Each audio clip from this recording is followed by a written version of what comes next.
Lock at third. Pedro Guerrero in the cleanup spot in left, backed up by Mike Marshall in right. Mike Scioscia had a big 2 games in Los Angeles. He'll be behind the plate. Greg Brock, who hit a 2-run home run against Joaquin Andujar, will be at first base.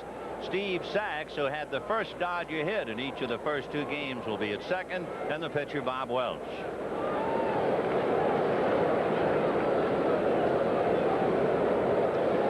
He'll be the key man, Danny Cox. Talk all you want about defense. They need a big effort, and they're looking for it from Danny Cox. Danny Cox, an 18-game winner, would have been the leading winner on 15 Major League teams this year. 2-0. And remember, we've talked about quality starts. He was 3rd in the league in quality starts. He's made 26 starts where he went 6 innings and allowed 3 runs or less. All 3. The only 2 pitchers who were better, Dwight Gooden and John Tudor. He just has the basic pitches: fastball that tails and sinks, hard curve, and excellent change. And he walks Dave Anderson on 4, which is a switch. In the first 2 games, the first 7 Dodger hitters were retired in order. So Anderson aboard on the walk. Cox has walked 4 as a high, and he's done that 4 times in games this year. He has an average move, and he's average unloading to the plate, and Dodgers have been running, so look out. Here we go. The absence of Duncan points up about the Dodgers running, too. Not only did the Dodgers steal 12 out of 14 during the regular season against the Cardinals, Duncan was 4 for 4, but they don't have him. The Dodgers are 3 out of 4 in the championship series. Line drive down the right field line, fair ball and in the corner. Anderson is on his way to third, and Amalfitano's going to hold him on a double by Kenny Landreau. And the Dodgers are in business here in the first inning. Second and third, nobody out. And Kenny Landreau had 2 doubles Thursday's game. So that's his 3rd double in the series. Might point out the 2 doubles in Thursday's game, fastballs out away from him. This was a slow curveball, and he pulled it down the line. So he just has a hot bat. And when you have a hot bat, they can throw bowling balls up there, and you're going to double them. No chance to make a play. Now Anderson, he sees the ball's going to drop. He's thinking scoring all the way. Van Slyke in right field plays the ball well. And with nobody out, obviously, Amalfitano is going to hold him up. He doesn't want to run him out of a possible big inning. Early in the game, the infield is back. Ground ball to Clark, and he almost caught Anderson coming, and then Anderson went back. So Madlock grounding to Clark, 1 out. Anderson almost commits. He kind of thought that ball was going to go through there. You can see him, and now he's heading right back because he knows he shouldn't have gotten that far off. You have to make sure that ball gets through the infield with less than 2 outs. Now here's an interesting point as far as numbers are concerned. Pedro Guerrero lifetime against Danny Cox is 4 for 10. You have first base open. Mike Marshall is 1 for 9. Will you put him on? I think they'll put him on to set up the double play, but I asked about it because they had not been putting him on. They're going to put him on, Vin. Yeah. And the Cardinals really believe, watching Guerrero hit, that his hand is good enough that he's going to hit the ball long and deep, and that's why they've been pitching to him. I said, well, I watched him in batting practice, and he hit it to the opposite field. And they said, yeah, but watch him at the end there. So they'd still fear Guerrero, bad hand or no bad hand. But this time they're just setting up the DP. Marshall, 1 for 8 in the league championship series and 1 for 9 against Danny Cox in his career. The big thing with Mike, he's usually a feast or famine hitter. He uppercuts the ball a lot. He either strikes out and he pays a big price there, or he gets the fly ball. But the Cardinals are hoping that he'll hit one on the ground. There's no doubt the Cardinals need a big lift in this entire series, and it's come early right here. If they get the double play, how that is really going to lift them, because right now they're looking to get blown out. And they've already gotten a big lift by getting Bill Madlock. So we'll watch Marshall. Statistically, again, to finish up the point, he's the toughest Dodger to double up because of his swing. He grounded into only 8 double plays. He struck out over 130 times. So bases loaded, 1 out, first inning. A very, very important point right now. breaking ball, 0-1. Danny Cox is a big guy, and he appears to be throwing harder than he actually is, which works on his side. He's got a great change, and he's got a good curveball. He's looking for the ground ball, and he'll be leaning towards that curveball. He started in breaking ball, 0-1. They're going to cost him another. So as we said, feast or famine with Mike Marshall. Jack Clark is going in now to remind him, you got him 2 strikes and no balls. Now you can set up a pitch. You got him where you want him, so work on him now. Something that didn't happen in the Andahar game. And Marshall, who is such an intense hitter, many times will chase the ball out of the strike zone. 0-2. And instead he loops it to Ozzie in the runner's hole. So if nothing else, it finishes up the thought that he doesn't hit into double plays. And now the batter will be Mike Scioscia. And I think Marshall was out in front and cracked his bat on that. You can call it a line drive only to talk about the trajectory, not the swiftness of the flight of the ball. 3 breaking balls, and now here comes Smith in and Clark, and you're just simply reminding him you're not out of it yet. Make sure you know what you're doing. And Scioscia known to jump on that first pitch. Mike Scioscia, a contact hitter and a very good, knowledgeable hitter as far as the strike zone is concerned. He is second on the Dodger club in walks. So, of course, Clark talking to Cox about you've got to make him good to this man. Scioscia in the series is 2 for 7 and has 1 RBI. But as you said, Joe, this is a very big moment, and it started after Landro's double. The Cardinals were in trouble. When Madlock grounded out, they breathed a sigh of relief. You could feel the weight slipping off their shoulders when they get Marshall. Now if they get out of it with Scioscia, this place will go wild. Oh, it's a case of keeping the air in the balloon, a base hit, and all the air comes out. Out of a stretch with the bases loaded. Strike. It'll be one breaking ball after another. At 6'4", as Darrell Porter says, he is an awesome sight standing on the mound, and you expect everything for him to throw to be hard, but it's not. There's the fastball. 1-1. He showed him the fastball inside in a good spot. When you're that big, believe me, from the batter's box, you get the feeling you're hitting uphill. Danny Cox facing a moment of truth here in the first inning, and Scioscia asking for time. Dave Anderson at third, Kenny Landro at second, Pedro Guerrero at first. 2 out, no score. On the corner, and it's still another breaking ball. So he's only thrown him 1 fastball, and he missed with that. 1-2.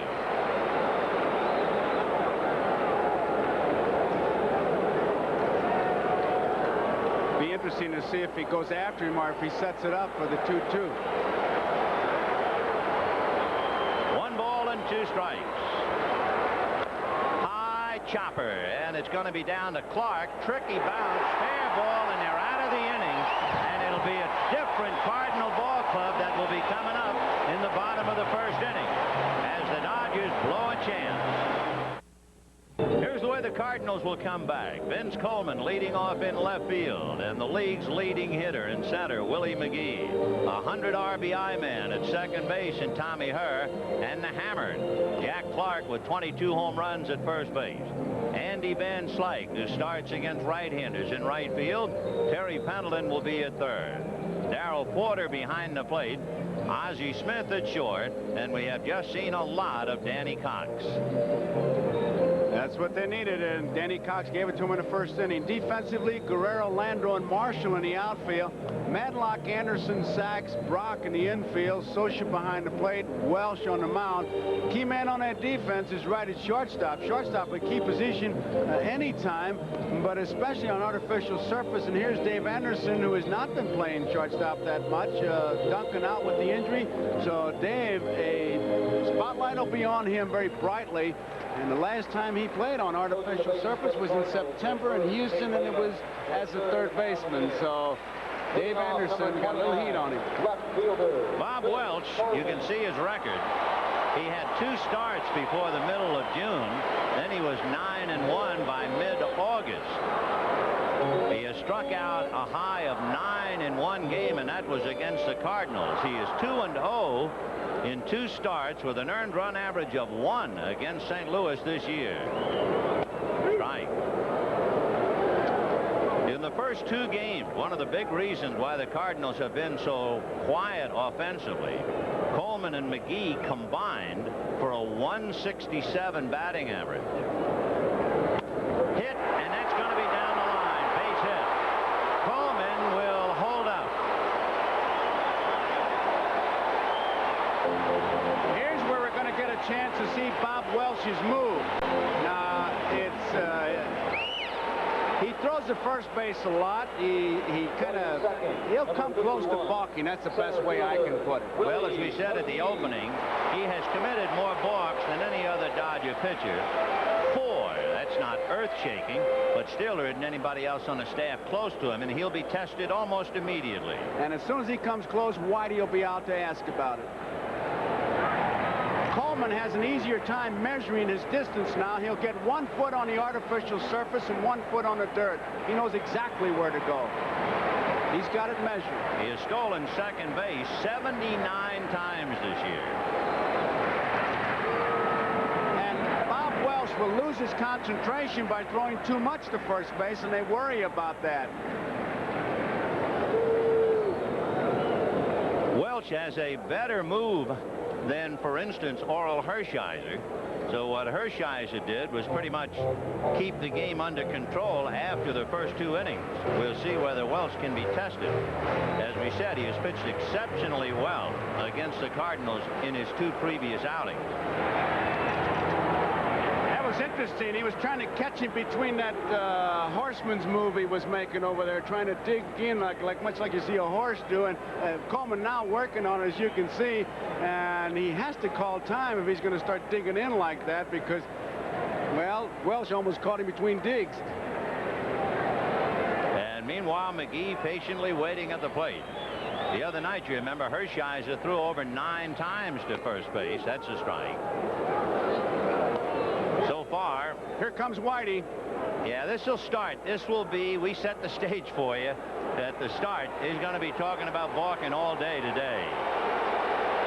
He was ready for this. Welch has a reputation, so has Jerry Rice, and if nothing else, he's delivering the message. And the rule book says he has to stop, and I want you to stop him, and that's all he's saying to him. He was ready. He had the gun loaded, and he's got a point. Make him stop, he said. Make him stop. That's all he wants him to do. The rule book says he has to stop.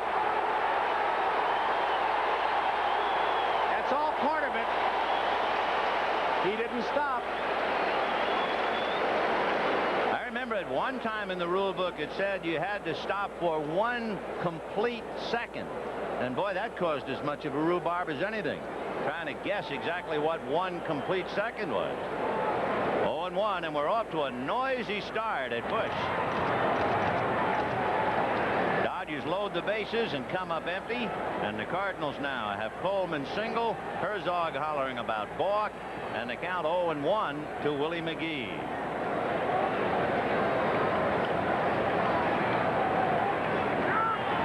And he was off the rubber, so he has made 5 throws to first base.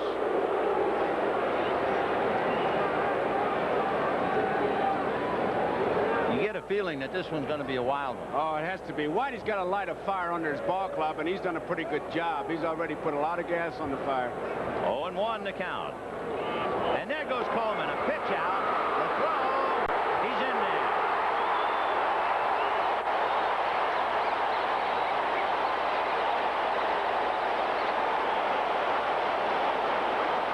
He goes. And you saw him lift his foot, as Joe Morgan talked about in the pregame show, and what a psychological lift. Not so much the stolen base is that they were able to do it on the pitch out. They have just taken the running game back from the Dodgers, and it all begins with just a whole lot of things. The argument by Whitey, the steal on the balk, and it's not even close when a pitch out. You know what's interesting to me? Coleman went in head first. You remember the other night, he went in feet first, and he spiked Mariano Duncan. 1-1 to Willie McGee. Anderson trying to bird dog him, and the bunt is missed. If you're wondering about Coleman, you have to look out. He has stolen 26 out of 31 tries of third base, and he has stolen second and third in the same inning 11 times. So he might not be finished running yet. Busch Stadium is a sea of cardinal red, just as Dodger Stadium looked like ocean blue. And you get the feeling that the Cardinals are home. And first to get off the big hook in the first inning when the Dodgers loaded the bases. And now to get a base hit and a stolen base by their leadoff man. Joints jumping. 1-2.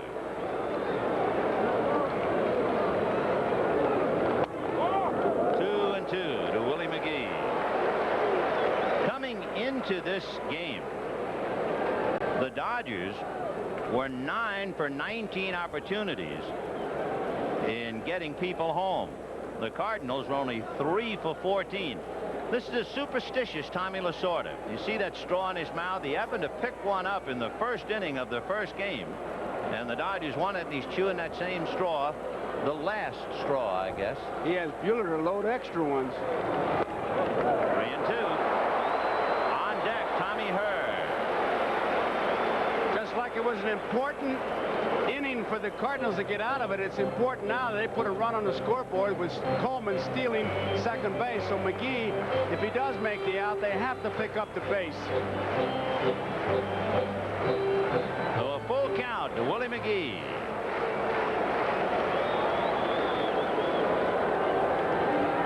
And he's walking.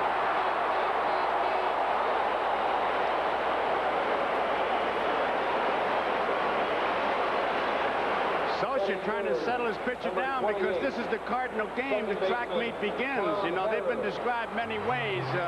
High-ho, silver, and a cloud of dust is one way. Andujar said it was Jack Clark and 7 leadoff hitters. And it's the Cardinal game. They get the Jackrabbits on, and they're on, and now here they come. Well, as you probably know, the Cardinals have grounded into the fewest double plays, and Whitey has seen Tommy Hurd ground into only 6 and only 2 as a left-handed batter. So the Dodgers are going to come up with 2 against this fella. They're really going to have to pull off a miracle. And Jack Clark is on deck. Madlock has shortened up at third, and the fake by Welch.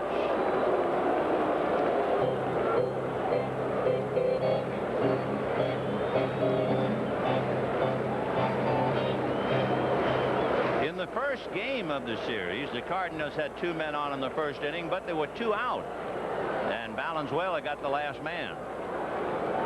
Nobody out here. Ball 1. Tommy Hurd has both of the Cardinal extra base hits in the series, and oddly enough, both first inning doubles. One of the other things they watch about Welch, he doesn't seem to be able to get himself comfortable on the mound, always fidgety. What was it Fred Haney once said? He would make coffee nervous.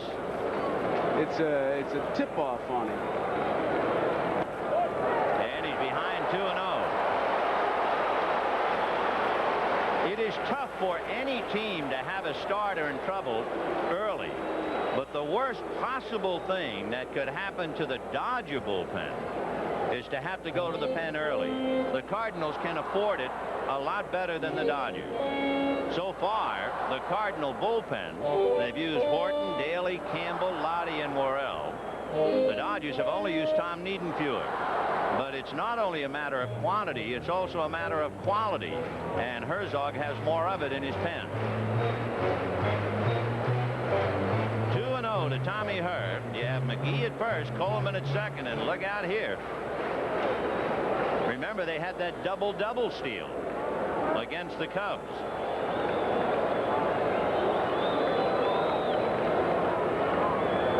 Ball 3. Bobby Welch started the third game of the '83 League Championship Series, and he had to come out in the second inning because of an injury, and the Dodger bullpen was creamed by the fill. Interesting, Hurd really acted it out well. He was allowed to hit a 3-0 pitch, and he made sure that he let Hal Lanier give a sign. In there, 3-1. And if course, the other thing the Cardinals have relied on, they have the best home record in the National League. They're 2-1, 54 victories, 27 losses. You can bet if this pitch is to his liking, he's going to. There goes Amalfitano trying to move him towards left field, left center field. The eye in the sky moving him over. They expect him to really go to work on this pitch if it's one he likes. Kenny Landreau moved about a good 7 or 8 feet over towards left center. Boy, did he have a rip there. Yes, sir. That was the best fastball that Welch threw. That's the first fastball he's thrown to her. It didn't look like he was aiming the ball. He squared back and fired. Here comes a tough decision now. Do you run your guys or do you hold them? Well, you got a man who doesn't hit into double plays, so you don't have to worry too much about that. And you have the 2 rabbits. You have Welch thinking about all of those concerns. And running got Herzog here. It got him here. It took him to the dance. 3-2. So we'll watch Coleman and McGee. Pick off play, and it goes into right center, and there's nobody there. Landreau gets it, and here comes Coleman to score. McGee to third.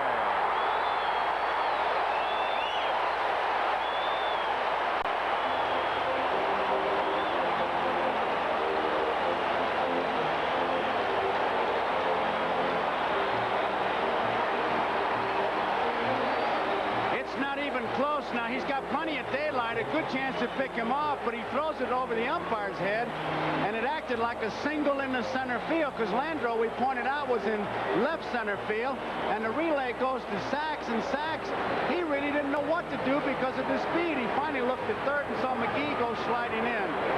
It's a big psychological lift in the first inning for Cox to get out of it. This is even bigger. And Howe and Lasorda fit to be tied. You remember all the time that was taken by the Dodgers. It was thoroughly covered in the media about holding runners on at second base. And the first time they actually have a play, Welch didn't keep it in the time zone. Rick Honeycutt goes down to the bullpen. Now you have a runner at third, 3-2 to her. The infield up and nobody out. And it's ball 4.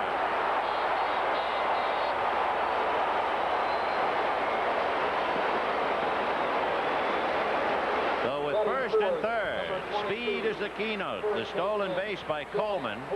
Then, no doubt, the fear of the speed caused the error by Welch. How many times we've heard it? You live by the sword, you die by the sword. In Los Angeles, they died by the sword, but boy, have they gotten life here. Well, they should have life, too. You always learn a lot by studying history. And losing the first 2 games in a league championship series, Milwaukee came back to beat the Angels. San Diego came back to beat the Cubs last year. And, of course, as far as a World Series, which means best 4 out of 7, 8 times teams have lost the first 2 and come back. And what's interesting is 5 of those World Series, best 4 out of 7, involve the Dodgers. And he's way off. Ball 1.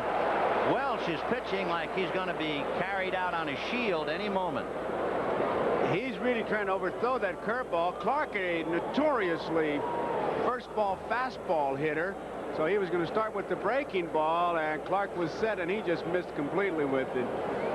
Pitchers do a lot of things. Can't get comfortable on the mound, go to the rosin bag, paw around, step off the rubber, just do all kinds of things. When you got your good rhythm going, you just want the ball and you want to throw it. Well, Bob Welch is on very, very thin ice, and it's melting rapidly in the heat of St. Louis. 1 ball and no strikes to Jack Clark. 1-1. If you're wondering, we just try to anticipate your questions with a rabbit like Willie McGee at third. McGee has not tried to steal home. Doesn't figure, nobody out, and the guy who can get you 3 with 1 swing, but just in case you were thinking about it. Her at first. He's stolen second 26 times. If he starts for home, you'll see Whitey run out the dugout and tackle him. With Clark hitting. Yeah. 1 ball, 1 strike. 1-0 Cardinals. This has been a very important first inning. 2-1. He's not pitched. The curveball is nothing. It really is not his good curveball. He's missing badly with it. He's aiming. Scioscia's trying to buy a little bit of time, settle. I'll tell you, the ice is so thin, it looks like if he doesn't get Clark, he's gone. One of the things about Welsh, he has had excellent control. In half of his starts, he walked one or none, but you're looking at a man who majors in walks. Because of his power, he gets a lot of respect and a lot of walks. Majors in walks and fastballs. He just doesn't let him pass. He can get out of a sick bed and hit a fastball. 2-1.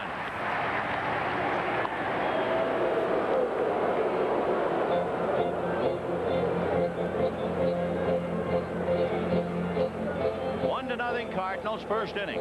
Dodgers loaded the bases with one out and failed to score, and the Cardinals have picked up one already on what appears to be a rattled Bob Welch. Her goes on a strike. The throw to Sachs, not in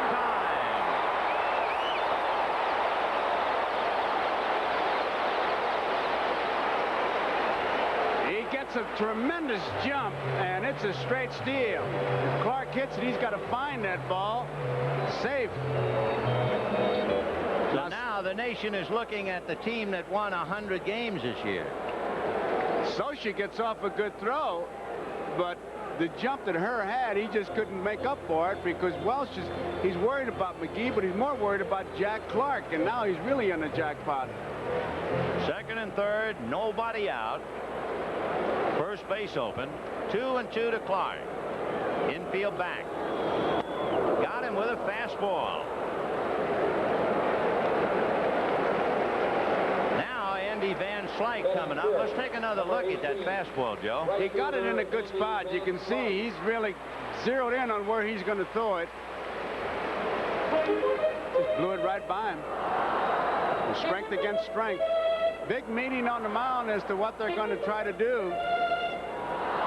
Welch has already made 19 pitches in the first inning, plus the errant toss into right center field, plus a few other throws to first. And of course, Danny Cox was no slouch in making deliveries himself. So they both start off a little rocky, and Welch is down 1-0 with one out. The infield still with first base open, and they'll walk Van Slyke and take their chances with Terry Pendleton. Just wondering what they could have been talking about with first base open. You figure they were talking maybe about McGee possibility of stealing home, and then you're saying to yourself, well, you doubt that. So I'm sure that they knew that they were going to put Van Slyke on, and they set up all the possibilities with Pendleton, who is liable to do anything. Yes. Remember, we saw him with the men on first and third, nobody out, and try to bunt. So you have to just be alive. With this Cardinal ball club, that is the operative phrase, be alive, because they're liable to do anything at any time. Pendleton hits a little bit better left-handed than right-handed. However, he hit into 18 double plays this year. That's tops on the Cardinal club. And 10 of the 18 as a left-handed batter. He is a little bit of a weaker hitter, at least in the league championship series, batting left-handed. You have to be alive for a squeeze play, definitely. I'm not talking about bunting for the base hit, because Whitey's going to try to pick up as many runs as he can, obviously. And also, to Pendleton's credit, we should point out he has 2 grand slams this year, one of them inside the park against the Mets. So the kid from Port Hueneme out in California, Terry Pendleton, has Willie McGee at third, Tommy Herr at second, and Andy Van Slyke at first. All 3 reached on walks. Ball 1. So when you look at a pitcher who in half of his starts has walked 1 or none, and you see him walk 3 in the first inning, you really have to think it's league championship series pressure. The air is different to breathe between those lines than it is the rest of the ballpark. 1 ball and no strikes.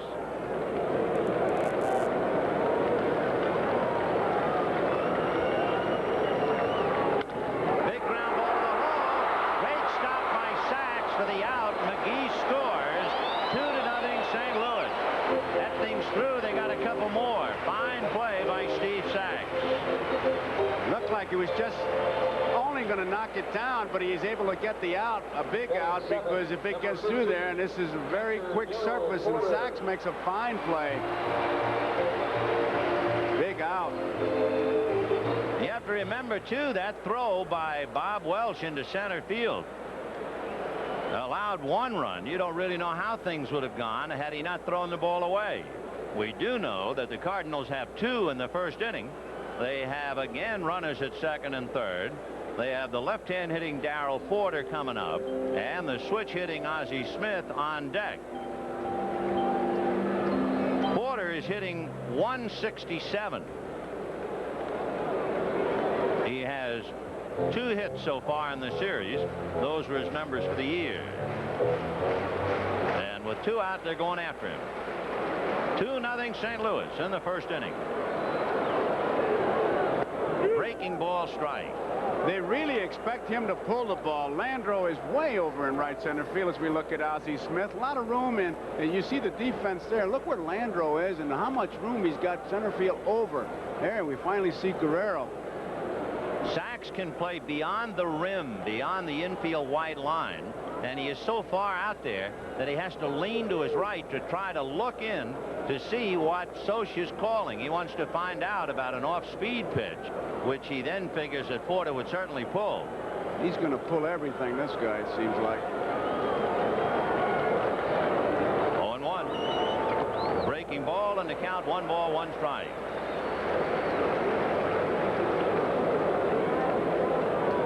Darrell Porter, even a big sigh. They all do it in this kind of a game and this kind of pressure.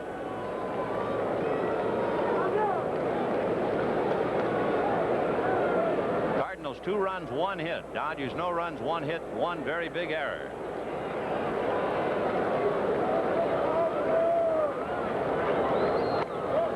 Ran away. Ball 2. 2-1.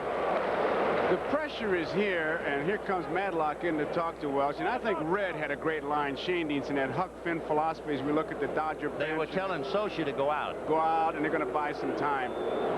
Somebody asked Red before the game, how about psychologically, how do you feel? And Red says, psychologically, he said, we're not trying to go to Princeton, pal. We're just trying to win a game. And that's what they're doing. Trying to win a game. And now they're going to put him on. So they will take their chances, and that's tough. That means Bob Welch will have walked 4 batters in the first inning. Admittedly, 2 of them intentionally, but 4 in the first inning. His most walks in any one game this year had been 3. And you can understand Lasorda running his fingers through his thinning hair.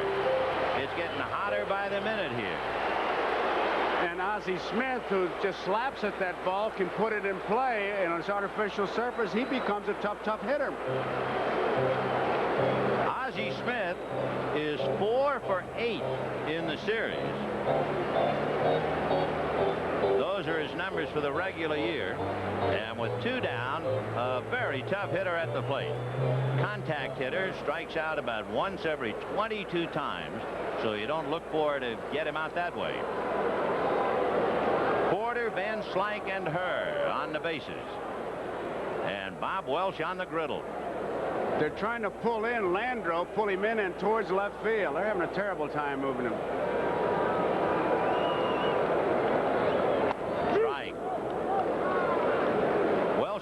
To stay in the game. Honeycutt has been throwing back of him, and Honeycutt is just about ready. And look at that.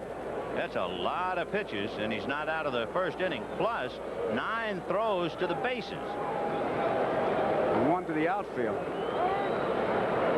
0-1. There's Honeycutt standing at the ready. Welch on and off the rubber. See, that's a message to the Peronoski to pitch. When you're not sure of yourself, you change signs, you go to Rosenbach, rub up the ball, paw at the mound. 0-1. Fly ball into right center, but Marshall is there. And that's it. The Cardinals get 2 runs on 1 hit. 4 walks, a stolen base on a big error, and Lasorda, hands over his eyes, 2-0 Cardinals. One noisy inning in the books. The Cardinals 2 runs, 1 hit. The Dodgers no runs, 1 hit. The Dodgers sent 6 men to the plate and came up empty. The Cardinals sent up 8 men to the plate and scored twice. Now it's up to Danny Cox and Porter to throw strikes and keep it in the ballpark, because all the Cardinals feel if the ball stays in the ballpark, one of the outfielders will catch it. You know, one of the interesting things about the Dodgers this year, the fact that they were out-homered at home and out-homered the opposition on the road. And a classic case in point is the kid who will lead things off in the second inning, Greg Brock. It'll be Brock, Sachs, and Welch. We can give you the numbers. It'll tell you more than a million words. Strike. Now look at that. Consistency, and then the inconsistency of the home run on the road. Of course, one thing about this ballpark, this is an airport. It is 330 down the lines, 383 to the alleys, and 414 to center. Ground ball to the right side to Tommy Herr. And you might point out, too, in this ballpark, there's a lot of foul territory room. Even with the extra boxes along first and third, you still have plenty of room behind the plate. And that means balls stay in play, times at bat. Over the course of the year, it means a lot, but in the series, as you can see, a lot of room to make plays here. The walls, and they are something that will come into play. The walls are 10.5 feet high, and you'll notice not in center field, but in left and right, the walls have a yellow trim to them. If the ball hits the yellow trim, it is in play. That's ball one. Busch Stadium opened up in May of 1966. The Cardinals won the first game here. In 12 innings, they beat Atlanta 4-3. So they got it off to the right start. Ball two. In the previous two games, it has been Steve Sachs who has collected the first Dodger hit, but today Kenny Landreau doubled in the first inning. Ball three. Pendleton at third base kind of even with the bag. You don't expect Sachs to be bunting the ball in this ballpark. It's a very difficult ballpark to bunt in. It's hard in front of home plate, the artificial surface. You really have to be a Houdini or a reincarnated Rizzuto. Danny Cox never heard of Rizzuto, but he goes 3-0 and he's low to Steve Sachs. That's what you have to stay away from. Two plays you can't defense, strikeouts and walks. And that is the third walk given up by Danny Cox, meaning we've had 7 walks in 1 inning plus. Number 35. Now we have 6. You had Anderson, Guerrero, and now Sachs. And you had 4 walks in the first inning. So this spills over, and the 6 in the first inning a record, and it's been a walking day. Strike.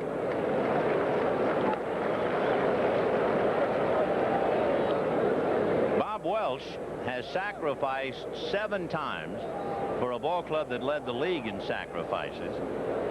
He's a fair hitter. He had 9 hits and 4 RBIs. Valenzuela and Hershiser had a couple of hits when they played. They were 2 for 5. No swing, no bunt. 1-1 to count. John McSherry, the plate umpire. Terry Tata at first. Paul Runge at second. Jerry Crawford at third. On the lines, Bruce Brumming in right. And Dick Stello down the left field line. Bad throw. Good play by Clark. That's what you don't want him to do right now. Worry about the hitter. Remember, Andujar tried it and threw it in the right field. And there he goes. Hit and run, miss. Porter's throw. He's out of there.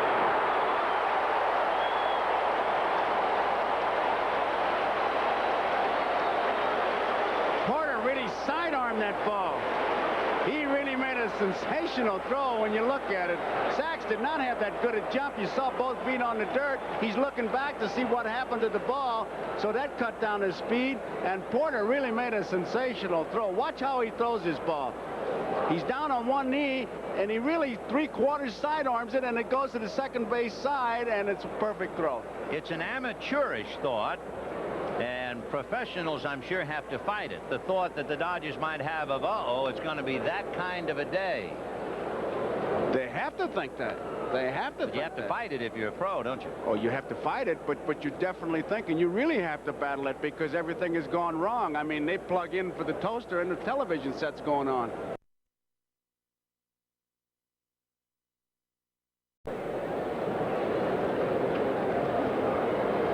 Two and two. Down he goes, and the Dodgers tiptoe through the second inning. And at the end of an inning and a half, the revitalized Cardinals two, and the Dodgers blue. Here's the jump. Look where Sachs is. He's got both feet on the dirt part. Not a very good jump. Now watch him look back to see where the ball is. Right there. See him looking. Now he's going to lose some of the speed. You've heard us talk all summer about run and hit and run. Whenever you see a runner do that, it's a hit and run because he's looking for the ball. And the hitter has to swing and protect him. On a run and hit, he has the option, obviously. If it's a good pitch, go ahead, hit it, but take it. And the runner has got his head looking towards second base like it's a straight steal. Well, Danny Cox still has his head on his shoulders. For a moment there in the first inning, it looked like he might be decapitated, and he's leading 2-0 as well as he fouls the first pitch back and out of play. 0-1. You know, the Dodgers certainly could not come in here overly confident if they just studied their own history of the last couple of years. In the best 4 out of 7, they've been involved in 2 turnabouts just recently. In the '78 World Series, the Dodgers won the first 2 games at Dodger Stadium, lost 3 at Yankee Stadium. Remember the magic of Greg Nettles and the rundown where the throw hit Reggie Jackson in the hip, and then Catfish Hunter put him away. And in 1981, the Yankees won the first 2 games, and the Dodgers turned around to win the next 4. So the Dodgers leading 2-0, but knowing this is a 4 out of 7, they certainly can't come to St. Louis taking anything for granted. And they have too many memories. I don't think they have. Now with that Lasorda sitting down there. And Tommy involved in 2 of them as manager. Right. So Danny Cox, who had a dozen hits during the year. He's not a bad hitter, but down he goes. You can ask his brother-in-law what kind of hitter he is. I don't know whether it was for extra bases or out of the park. Lights out anyway. Vince Coleman, who opened up the game for the Cardinals, and it was such a big moment. And whether Whitey Herzog and Red Schoendienst wants to throw the word psychological out the window, they can if they wish. But in the first inning, when the Cardinals got off the hook, and then Coleman got a base hit, a word by any other name was left for the Birds. It's funny watching him try to get the donut off. He tried to use it like the big guys and couldn't get it off the bat. Right. Coleman single, stole second, and then you remember Welch tried to pick him off. And the best thing that could have happened to Bob Welch is if he had hit Paul Runge, the umpire. But he didn't, and Coleman scored from second, fouled away. He almost hit Runge. Runge acted very well to get his head out of the way. It was an umpire knockdown pitch is what it was. Way to go, Paul.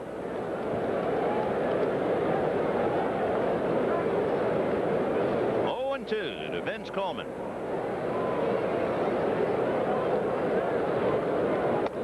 1-2. You know, I was looking down at Bill Madlock playing third for the Dodgers, and the thought suddenly occurred to me, you know what a great record the Cardinals have at home. They're the best, 54-27. You know one reason why they're best? Because they let Pittsburgh play here. 2-2. You know what the Cardinals did to Pittsburgh here? How about 9 for 9? And Madlock was involved in a lot of them. So every now and then you see him look down at his uniform shirt to remind himself he's not with the Bucks. Boy, did they walk the plank here. 2-2 to Vince Coleman. Ground wind, that's hit into right field.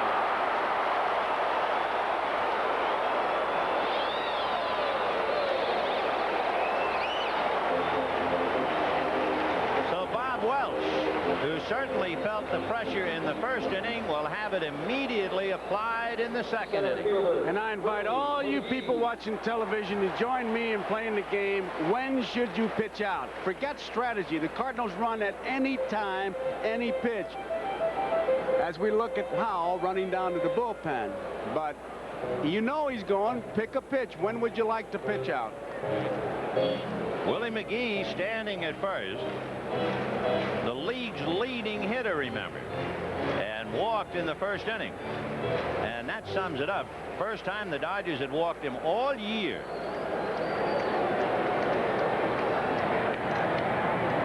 That usually tells you the pitch out is not on, but he's going to have to keep him close, and Socia, you know, is thinking about it.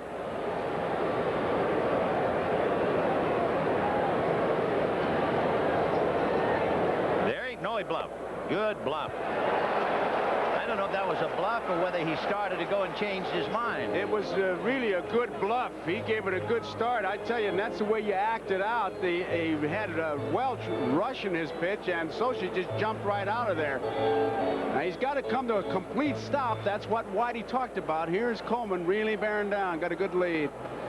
1 ball and no strikes. Welch's feet, quick movement. He has quick feet when he throws to first base. He has thrown to first base 10 times, and he has thrown to second, albeit only once. It was quite a throw. It wound up in right center. Strike. 1-1. What do you think? You can't pitch out because he's wild. Right. That's the only bad thing. Yep, he walked 4 in the first inning. You really got to be sure. He's got a big lead.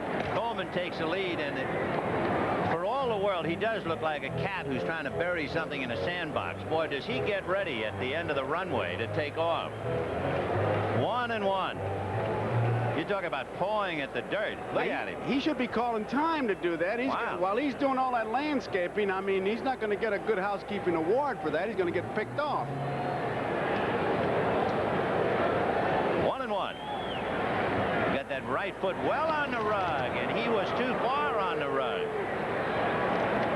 Again, we pointed it out. That's such a big advantage if you have a left-handed first baseman. The Dodgers don't have one, and that's a big difference. When you're diving back, you're as far as you can get. Lou Brock was 11 strides in the slide.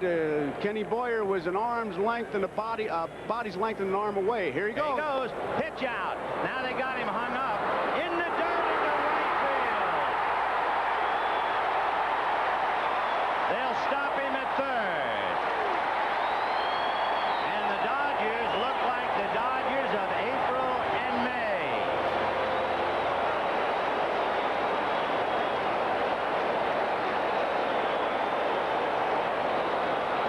They got him hung up, and he sees it now. He's in no man's land. There was a rhythm change there. Socia could have kept running right towards him, but he elects to get rid of the ball. Now he's got him stopped here. If he just keeps running towards him, and it's just a bad throw, and I'll tell you, it's Ghostbuster time.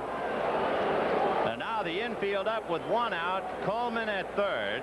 He has stolen home twice this year. McGee and Herr back to back.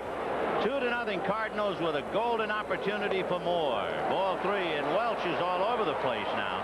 He undermined himself, and now with another base hit and the throwing error by Socia, he's up to his hips. He's made 46 pitches already. And they're playing like they keep waiting for the other shoe to drop, and it's dropping, and they're not there. 3-1 to McGee.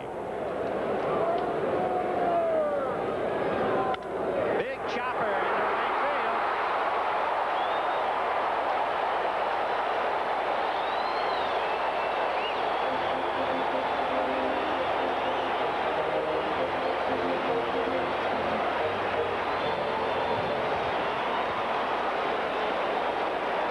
It is 3-0 Cardinals, and this might not be a bad idea to remind you. John Tudor is pitching tomorrow against Jerry Royce, and Royce has never won in a league championship game. Royce is 0-6. So there's a lot of pressure, not just over the fact the Cardinals have taken a lead. The Dodgers can't look forward to tomorrow too much. And with Willie McGee on, you're going to have to be careful because they want to keep that merry-go-round going. McGee walked and wound up at third on Welch's error in the first inning. Cut is up in the Dodger bullpen. 3 runs, 3 hits for the Cardinals. Just 1 hit, a double by Landreau for the Dodgers.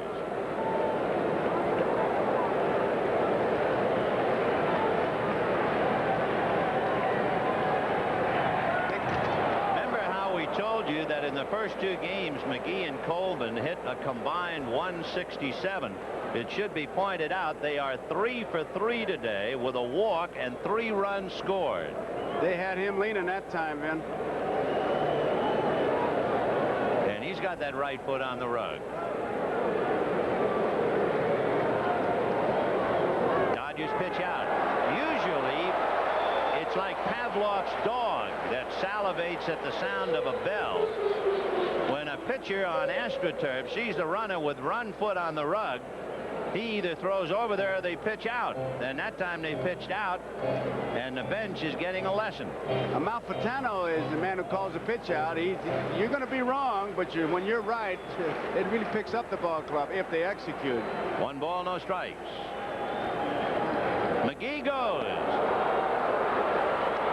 Got him. Anderson making the tag, 2-6. Socha gets 1. Socha is throwing much better. Now, McGee's got a good jump. Socha's throw is right there, and one of the things he's doing, his release is so good, and he's catching that ball closer to him, Vin. And if you catch it way out there, you have to bring it back, but he's catching it close to his body and really getting rid of it just in great shape. So that really is the first time the Dodgers have executed a play. It is 3-0 Cardinals, and here is Tommy Herr, who walked in the first inning, stole second, and was left at third. Well, the Cardinals have really seized the moment, and they're trying to run away with it. Fastball fouled away. Let's take a look at that release you were talking about, Joe. He really gets rid of it. Now look where he is, nice and low. Got that ball. He's already moving, and he gets something on it. I mean, you've seen it in slow motion, but look at that throw in plenty of time. And McGee had himself a good jump. I mean, Socha just literally threw him out. Give that credit to Mike. Fastball, 2-2.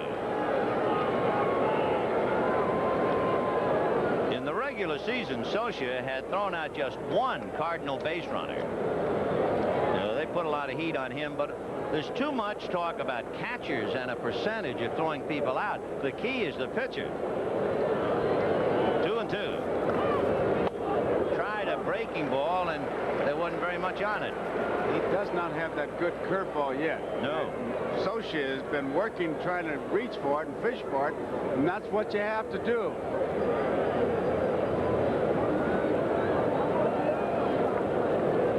3-2 to Tommy Herr. Fastball hit foul, out of play.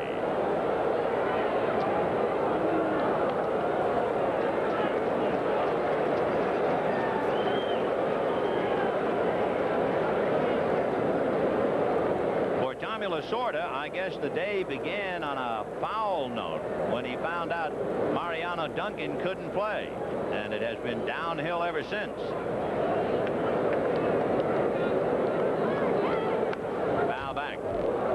Talk about getting a workout. We're only in the 2nd inning. Bob Welch has made 55 pitches to the plate. He's made 1 throw to second base that went into right center, and he has thrown to first 15 times. Tommy says he doesn't put much faith in counting pitches, but he'll have to do it in this case because that's just too many pitches. 3-2. Fastball deep to right and gone.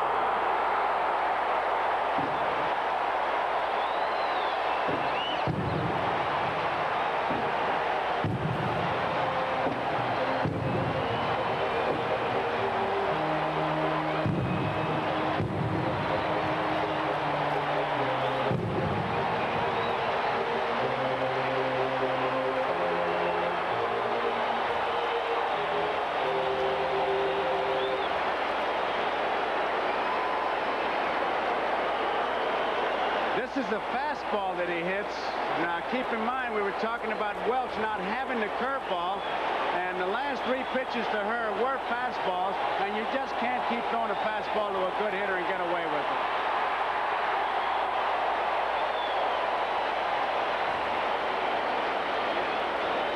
So it is 4-0 St. Louis, and you talk about a ball club coming alive. The Cardinals have come home, and they are alive and well as a little red balloon sails across home plate. There she goes. And with it are the Cardinal spirits going up and up and up. Jack Clark and Andy Van Slyke. Someone had thrown something out of the bleachers in right center field, and the ground crew out there picking it up, and that's the delay. Cardinal red streamers of sorts. So 4 runs, 4 hits for the Birds. No runs, 1 hit for the Dodgers. And here is Jack Clark, who struck out in the first inning. And there's the attempted curveball. That's about the best you can call it. 1 ball, no strikes. And another one, but he got it over. 1-1. He's got to keep trying to find it, because if you're just trying to call a game 1 pitch as Scioscia's doing, it's like catching with handcuffs on. Fastball, and he was a little late. So after 2 curveballs, Jack didn't quite get around. Remember, he struck out on a fastball in the first inning. So Bob Welch, who was 2-0 and had an earned run average of 1 in 2 starts against the Cardinals during the regular season, is being roughed up here. That's playable, and it'll be the left fielder Guerrero. So the Cardinals add 2. They lead 4-0, and we'll be right back after these messages from your local station.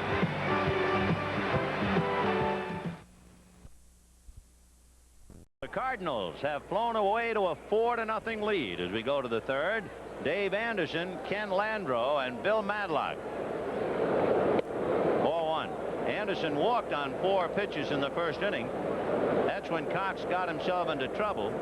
Landreau doubled, but he got Madlock, walked Guerrero, and then got Marshall and Scioscia, and got out of the inning alive. And then the Cardinals came back with 2, added 2 more, and they're leading comfortably 4-0. Breaking ball, and he missed. 2-1. Anderson hit .261 against the Cardinals. That's not earth-shaking, but it was his highest batting average against any National League team. 3-1. It's interesting he would even fool with the curveball just on what you just said, man. I mean, I know he's hitting .261, but that's not going to get you to the Hall of Fame unless you buy a ticket, so stay away from the walk. There's the fastball.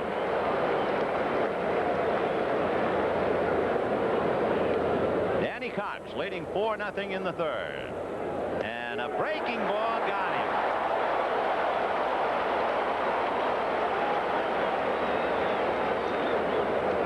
He's got them all, and he's having better luck with his fastball, but that was a good curveball he got over. That's one of those clutch pitches that you save it for, but here it is, nobody on, leading off an inning. Boom, curveball, and all Anderson could do was genuflect. So 1 away, and here's Kenny Landreau, who doubled to right in the first inning. 0-1. So Landreau with 3 doubles, hitting .667 in the series.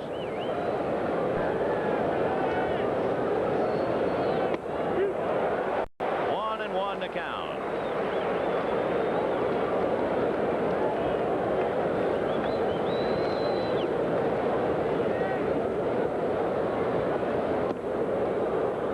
And 1 strike. Landreau hit less than .200 against the Cardinals this year. They really did a number on him. But he did have 2 home runs and a half a dozen RBIs. Cardinals 4, Dodgers nothing, top of the 3rd.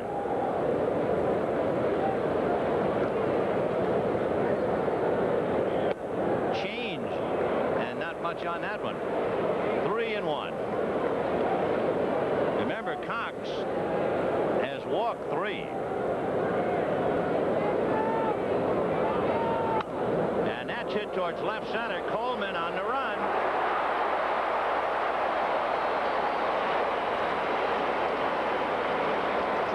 can do in this ballpark is just plug those gaps. Coleman, really an easy play, and that's where the one-hand catch really comes into play. It's on the glove side, just reaches out and makes the play. Third baseman, Bill Madlock. So Vince Coleman taking care of the drive by Landreau. Here is Madlock, and in a sense, he was a key hitter in the first inning. Remember, Anderson had walked, Landreau had doubled, and Madlock came up. If he gets a base hit, you don't know what's going to happen. Instead, he hit the first ball to Clark, and the runner's held, and before you know it, Cox was out of the inning. Fly ball to McGee, and Cox is going to be out of this inning. And at the end of 2.5 innings, the Cardinals 4 and the Dodgers nothing. Well, give them equal time. Leading off, right fielder Andy Van Slyke. Andy Van Slyke will start it off.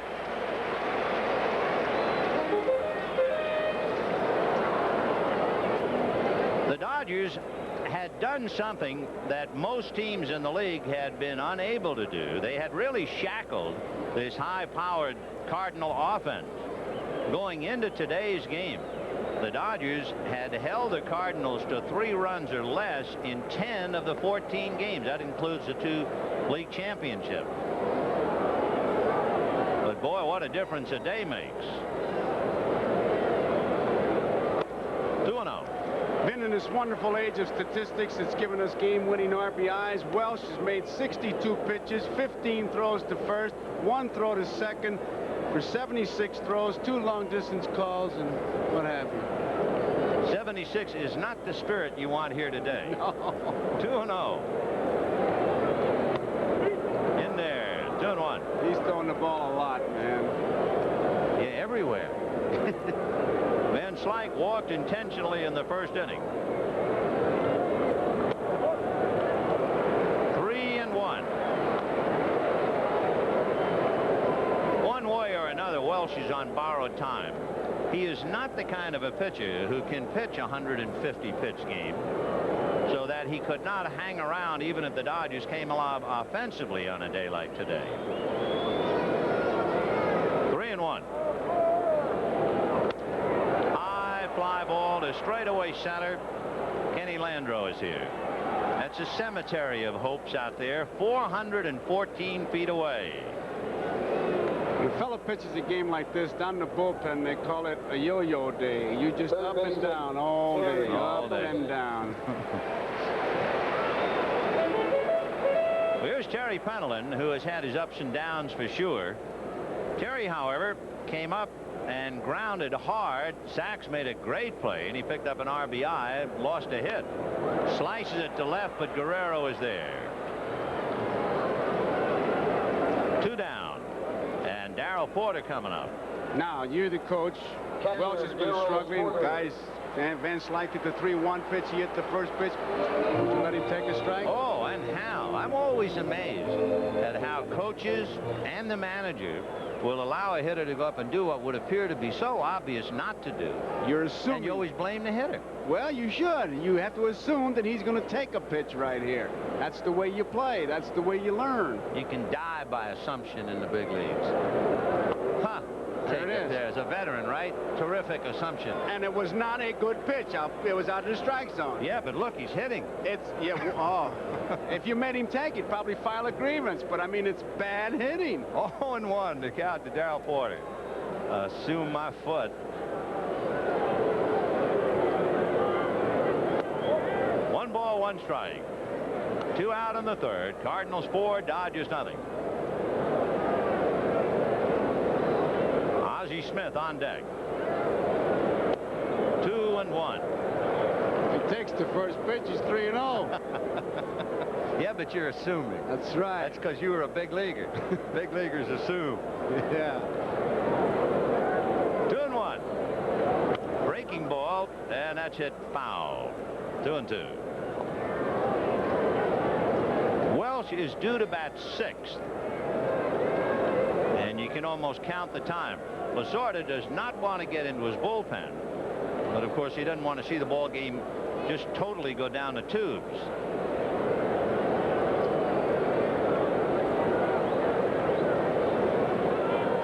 Two to Darrell Porter. 3-2.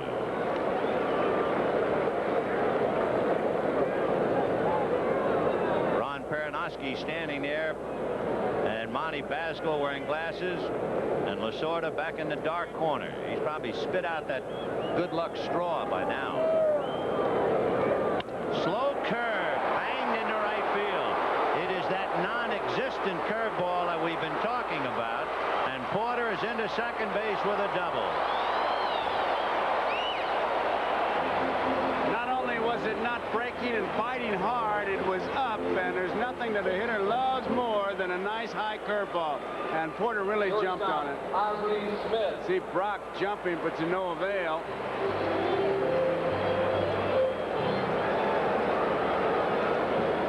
Right down the line. They were really shifted over to play him the pull, and it's exactly what he did, but no chance at all. They're going to walk Ozzie intentionally, which comes as no great surprise.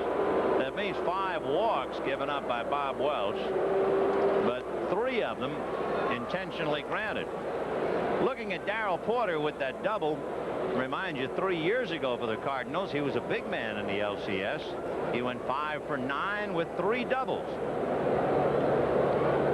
And you don't have to be a genius to realize what the double meant. They walk Ozzie, and now you got Cox hitting. Not a bad hitter for a pitcher, but the main thing is he'll be out of the way in the 4th inning when the Jackrabbits will lead it off again. In case you have not remembered the '82 LCS, that's when the Cardinals knocked off Atlanta 3 straight as Bobby Castillo and Rick Honeycutt get up in the Dodger bullpen. Honeycutt was up in the 1st inning.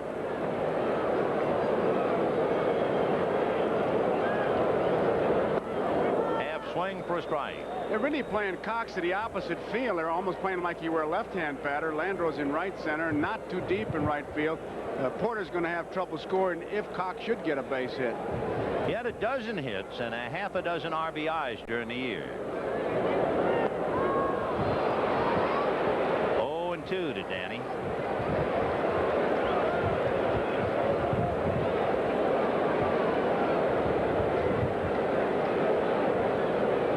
Welch struggling to get out of the inning, struggling to just stay around a little while longer, really. 0-2. Good save by Socia. 1-2. Danny Cox, the hitter, along with his buddy Kurt Kepshire. Which of the two do you think was born in Northampton, England?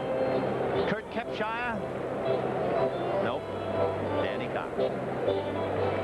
What's in the name? 4-0 St. Louis.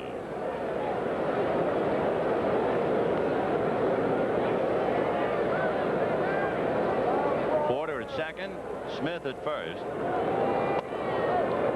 Fastball, 2-2.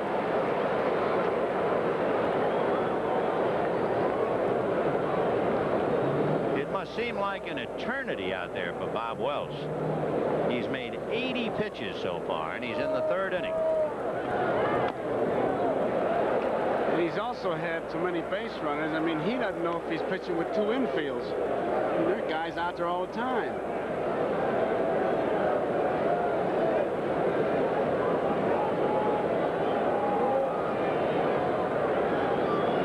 Two balls, 2 strikes, 2 out. Deuces on the scoreboard for the Cardinals in the 1st and 2nd innings, and they lead 4-0.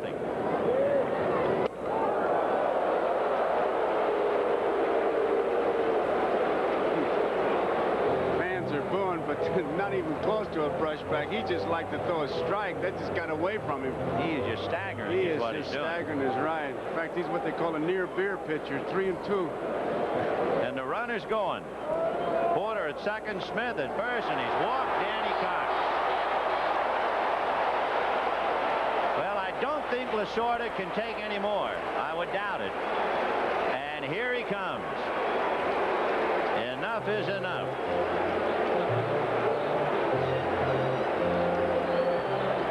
Six walks, 5 hits, 4 runs.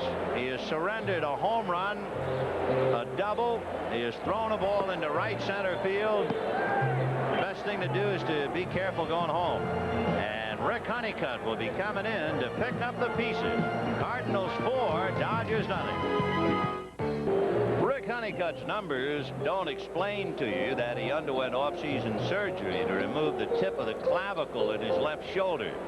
And although he's been employed mostly as a starter, he's been pretty ineffective.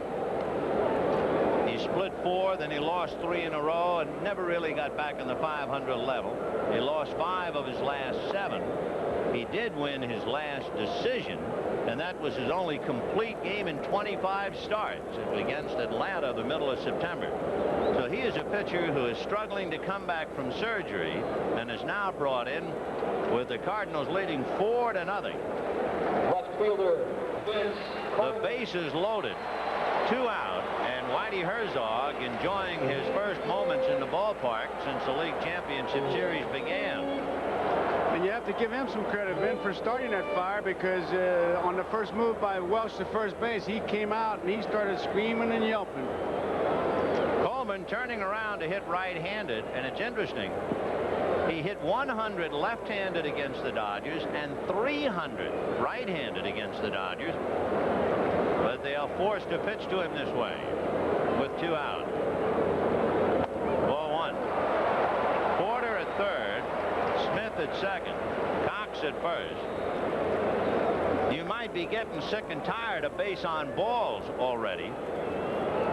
And it's a good reason. This has been one of the sloppier league championship games as far as walks are concerned. 1 ball, no strikes. Ground ball to Sachs. He'll take it to the bag. So Honeycutt takes care of Coleman. The Cardinals leave 3, but at the end of 3, it is Cardinals 4, Dodgers nothing. Guerrero, Marshall, and Socia due up. And the lad from Northampton on the mound, Danny Cox, trying to throw a knockout of his own, leading 4-0. When you talk to him, he talks like a good old boy.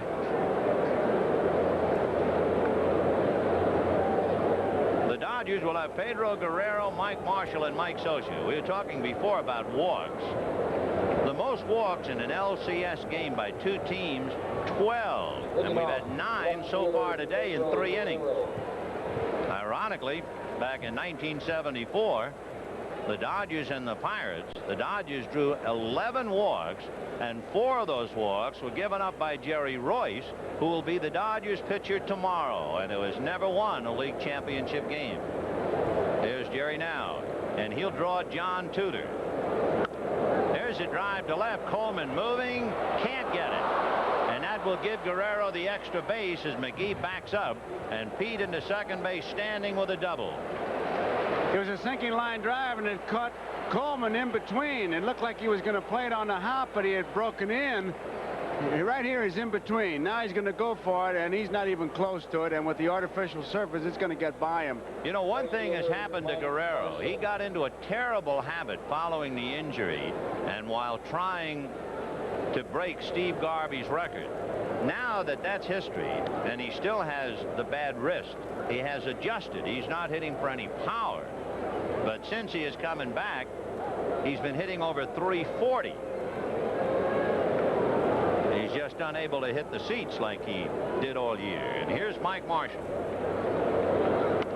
Fouled away. Mike, of course, was a key out in the first inning. They had walked Guerrero to load the bases with 1 out. He didn't figure to hit into a double play, and he didn't. He broke his bat and popped one over to Ozzie Smith. And the Dodgers are sending a message to the Cardinals to the extent that, hey, we think he's going to try to get ahead of us with fastballs. We're going to jump on at first pitch.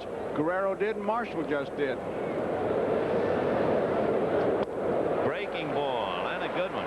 Marshall is 1 for 10 in the league championship series, and he's the kind of an intense kid who you could say is pressing, and it would be more than just a reasonable guess.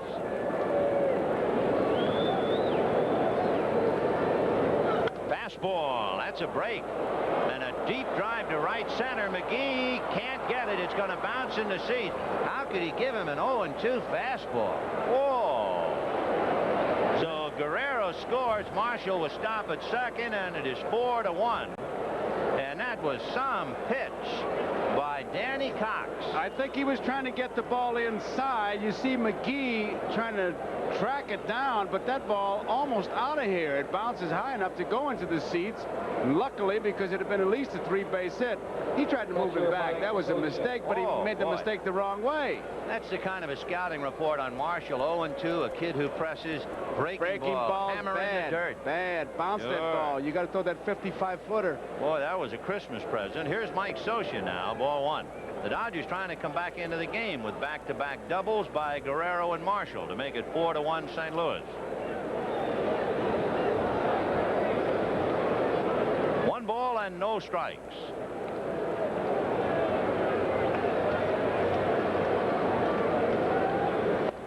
Off speed, and he's behind 2-0. One thing, and we mentioned it earlier, there is a big advantage that Whitey Herzog has, and he'll use it. He'll go to a bullpen that has piled up 44 saves, and he won't hesitate. That's his pitching coach, Mike Rourke, in front of him. Throw back, just got back with the hand. It's a good thing he didn't go back with his foot. He takes about a 14 shoe. They'd have gotten him. They would have gotten him. And it was an ad-lib play. Ozzie Smith had the daylight between Marshall and the pitcher, and the ball is there in plenty of time, but he tags him right about at the elbow. A sensational call by Runge. Fastball hit to right. Marshall will tag.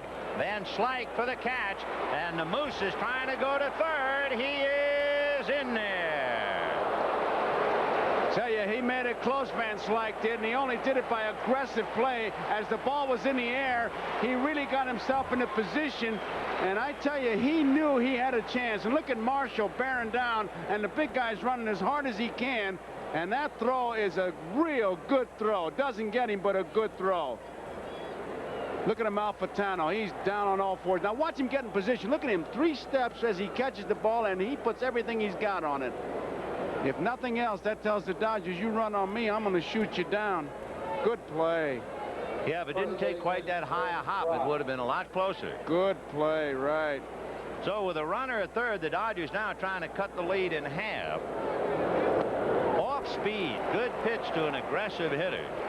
Danny Cox has made 51 pitches, so he's not exactly been breezing. But that was a very heady pitch. That was as good a pitch, a smart pitch, as it was a bad pitch to Marshall. Fastball fouled away, 0-2. Stan Musial just caught that ball. Do you believe that? Look at him. That's Musial. He'll get a tremendous hand. Way to go, Stan. And he throws it to the fans. Stan the man made the play. Of all guys to get a baseball. Yeah. I'm telling you, that guy, the only disappointment I ever had is when he slid into a base, oil didn't come up. I'll tell you the only disappointment I ever had here. What? I was here. One night they booed him. Oh, I can't believe that. As the Lord is my judge. And the next day, a group of fans took an ad out in the paper and publicly apologized. I would have been one of them. 0-2, the count to Brock. You have to ask somebody like Bob Bragg to tell you the year. But I was here. Marshall at third. 1 out in the 4th inning. Bragg will tell you the time. Cardinals 4, Dodgers 1.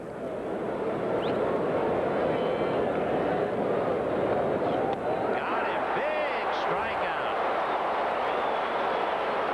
And he wasn't going to throw him any fastballs. No, sir. Danny Cox has the basic pitches. Fastball at tails or sinks, a hard curve, but the scouting report is excellent change, and there it is, and he's way out in front of it. He mixes all of them, and he can use any of them for an out, but he's so big that he looks like he should be able to blow you away with the fastball, and then when he changes speeds, he gets you. I was just thinking, after that bad pitch to Marshall, he sure got smart in a hurry, didn't he? Well, he missed with that pitch. He didn't want him to hit that pitch, but he missed with the wrong pitch. Well, if you're going to miss, you got to miss inside and get it way in there. But when you miss and you get it out over the plate, that's what happens. But, hey, that happens. Here's Sachs with 2 out. Fastball, strike 1. Carlos Diaz is down in the Dodger bullpen. If Sachs gets aboard, they would probably hit for Honeycutt, I would assume. 2 out, 1 in. 4-1 St. Louis, top of the 4th. Time. Sachs walked in the 2nd inning. He has hit Danny Cox very well. He is 5 for 12 going head-to-head against him. Breaking ball missed. 1-1. Interesting how Porter is setting up back there. He gives a sign and almost comes out of that catching position, sets himself like he's going to throw somebody out, and then moves. 4-1 Cardinals, top of the fourth. 1 ball, 1 strike. Breaking ball lined at her. And it is still a Cardinal day. 1 run, 1 hit, 1 left. At the end of 3.5. St. Louis 4, Dodgers 1. Chip series, the Blue Jays and the Royals. That's tonight at 8 p.m. Eastern Daylight Time. Everybody, including a fella named George Brett. It was really exciting to watch that last night. What a ball game, and what great pictures we had of the whole Brett saga last night. When you talk about great players rising to the occasion, there's a classic example of it.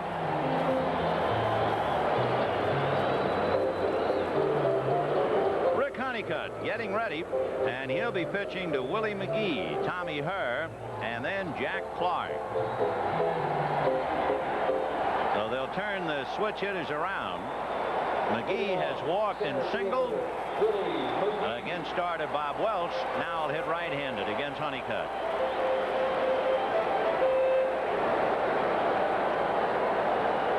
I know the reluctance that Tommy Lasorda has of getting into his bullpen in the middle of the game or relatively early.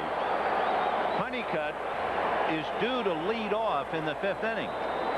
Tommy might perhaps be convinced by the way Honeycutt pitches this inning as to whether he allows him to stay in the game or hit for him. 0-1.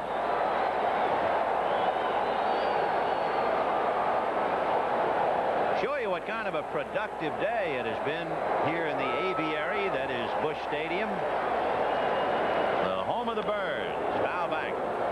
Every Cardinal has had a plate appearance with a runner in scoring position. How about that? 19 plate appearances for St. Louis and 11 with runners in scoring position. So it's been standing room only in the first 3 innings for Cardinal base runners. They have left the bases loaded twice. And that's promptly whacked into center, base hit.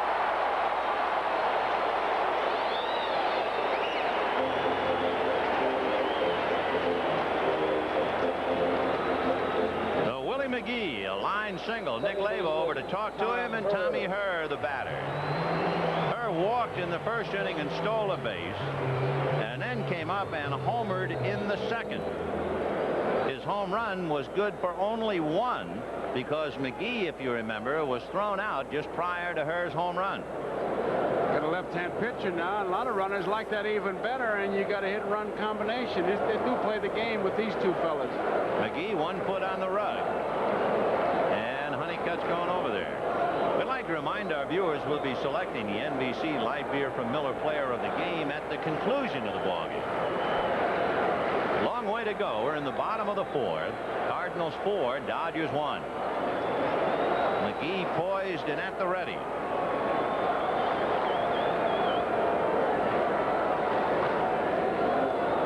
And the bunt up along third, foul. 0-1. The key, for instance, to Fernando Valenzuela's success holding the Cardinal runners on is his extraordinary balance when he gets his weight on his left leg, lifts his right, and he doesn't waver. He is very, very difficult to read. McGee will be trying to read Honeycutt's balance once he raises that right leg. One thing I remember Maury Wills always thought, it was easier to steal on a left-hander because he's exposed to your view. You can read him. You see him, that's right. A lot of them like that. And they pick a spot. The foot, knee. 0-1. You got the same view with that shot as the runner. And he's coming.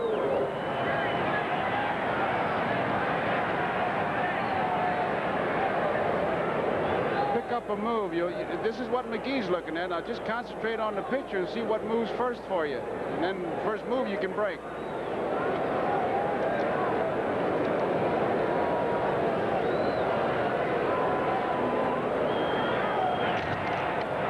He's trying to to see the best move that Honeycutt has. And sooner or later, he's going to get it. He may have just gotten it, and that was a pretty good one.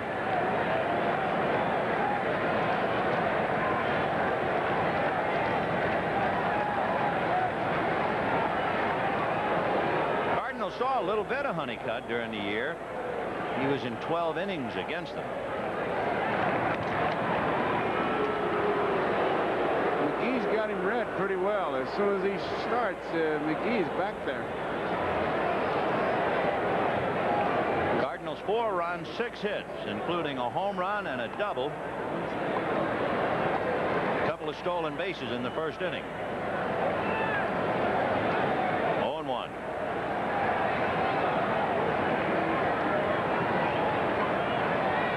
We mentioned it the first night and again the second game.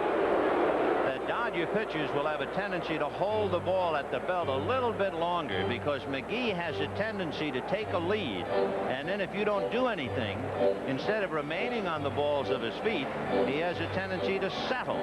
So part of any scouting report on the Cardinals is to hold the ball and hope that McGee will settle.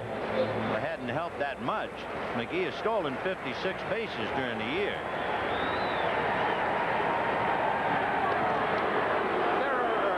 Ways that you try to stop runners. One of them is to do what Honeycutt is doing, and the other, of course, is what Vin is talking about, is just hold that ball. And the third way is to change your rhythm as far as your pitch towards the plate. You hold that ball, you're just going to freeze him. He hasn't come close to diving back to the bag. Now he's got that foot on the rug. Chop foul. Back of Hal Lanier down the line. And the bodyguard, Ken Howell.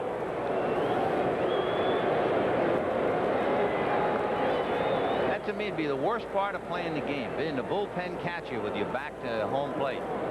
It's scary down there. There's Mark Cressy. Not anymore. They put a guy there. When I was playing, they didn't do that. They either, did that tell you anything? Yeah, they either released you or made you bullpen catcher. 0-2 the count to Tommy Hurd. McGee at first. Nobody out in the fourth. Cardinals 4, Dodgers 1.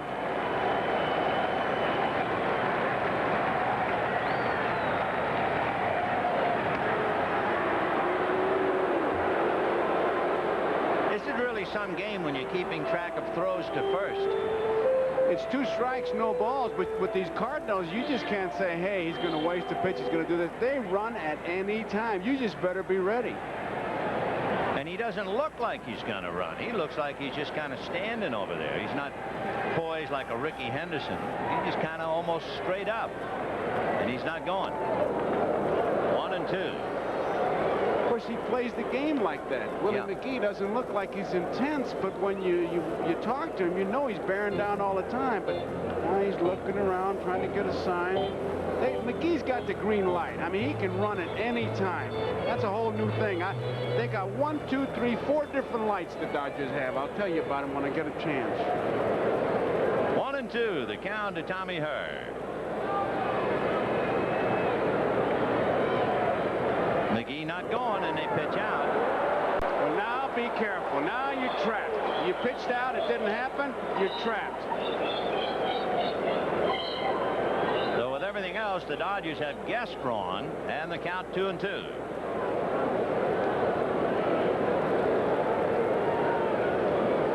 Good pitch out. He had plenty of room to throw, but nothing happened. Tell you one thing, they've got Socia not back to the wall. They got him catching sideways. Well, he's got deep trouble now. 2-2. And Honeycutt's got to help him because you talk about that Pavlov's dog. That's what usually happens. Pitch out, don't go. Oops, here we go this time, Pally. Well, let's watch that right foot now. If it gets on the rug, see if he means business. Still on the dirt. There you go. Now he's on the rug. Now he's really on the rug. Look out now. And hands on his knees. Line down the left field line. Hooking in the corner. Foul. Foul ball. Honeycutt put a good move on McGee. He really froze him with his leg.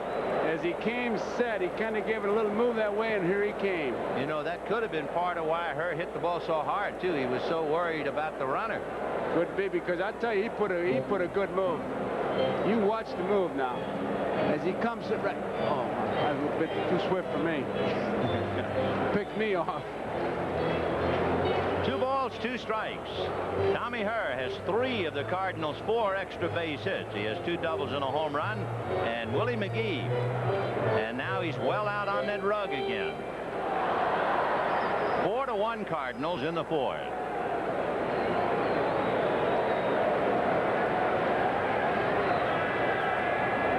Not going. Hit the other way, foul. Inside out. Talking about those green lights and red lights, the Dodgers, and I asked Lasoy, he's got a red light to stop runners, a green light to runners can go at any time. He gives a sign, it's a yellow light for guys that are hurt, you can go, but be careful. And then he's got a purple light for Socia that if he runs, he'll kill him. Can I give you an inside Dodger note? Yes. He has several who are colorblind. 2-2 the count. Well, you saw him all year. That's you know. Right. No names mentioned to protect the guilty. So Tommy Herr with the count 2-2, and Willie McGee at first. He's gone. Got him. And missed him. So they get Herr, and they can't get McGee. There was no way that Mike was going to get him that time, because when he catches that ball and he's behind that baseline and digging hard, straight steal, but Socia, when he caught the ball, really had to straighten out, and the throw is high, and McGee is in. So that means they've stolen 3 out of 4 today. They were 1 for 4 in the first 2 games, so they're making up for it. Of course, as they walk Jack Clark, it gives us a chance to remind you that twice this year, the Cardinals stole 8 bases in a game. That's right, 8. Ocho. They stole 8 against the San Diego Padres, and they stole 8 against the Chicago Cubs. So McGee at second with 1 out. You know, that's the one play, too, that's really embarrassing. I mean, having played the position, I mean, it's a test of a man's speed against your arm, and if you lose, you just flat out lose. Nobody, you can talk all you want about pitchers don't help you and pitchers don't do this, but it's a stolen base, and as a catcher, you just feel rotten. The crowd is wondering about who's going to come up, Van Slyke or Cedeno. Here's your answer.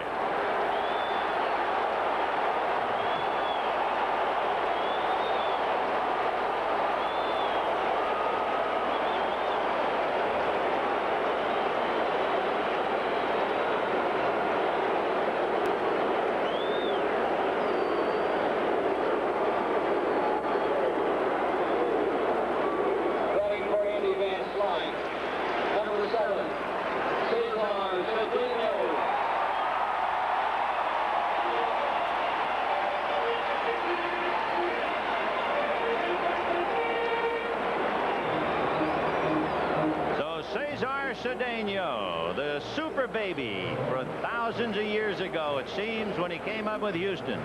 And now the grizzled veteran who was sent over from Cincinnati to St. Louis and turned out to be a godsend. So Cedeno facing Honeycutt with 2 on and 1 out in the 4th. And Whitey trying to blow the game wide open now with a right-handed bat against Rick Honeycutt.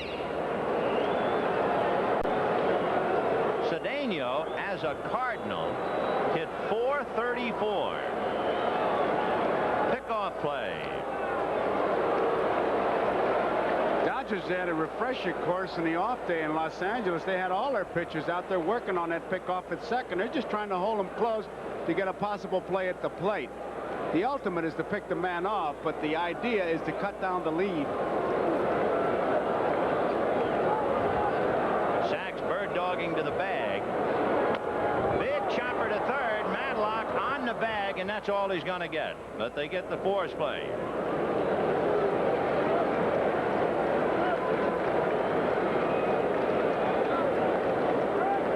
It's very hard in front of home plate, and Madlock really had to wait for that ball to come down, and lucky to get that one play. He's happy with that. McGee comes sliding in just the second after. So Terry Pendleton will be coming up. I realize it is in some respects a useless number, but then again, when you think about it, it sums up what's been going on. The Dodgers have made 25 throws to bases, either to first or second, just to give you an idea of the pressure that the Cardinal base runners have applied. And the Dodgers expected it going into the League Championship Series. But 25 throws to the bases, and we're only in the 4th inning. Line drive off Honeycutt's glove, and he underhands to Brock, takes a header and makes the play. What a good play by Honeycutt. He stayed with that, and I mean, he took a nasty fall, but he was going to get that out. Good hustling play. Almost knocked a syllable out of his name, and it's 4-1, and we'll be back after these messages from your local station. Here's the reaction of Honeycutt on the ball hit by Pendleton. It comes right back, and I mean, he makes a good play. Deflects it, and really hustles. Meanwhile, at the ranch, Jay Johnstone is the hitter for Rick Honeycutt, and the count 1-0, and he fouls it away. 1-1. Johnstone against Cincinnati way back in the 1976 League Championship Series had a series to really remember. He went 7 for 9. He has been in 3 League Championship Series and a total of 8 hits and 16 at-bats. Foul back, 1-2. Johnstone, however, has not played much at all. He was the designated DL player all year.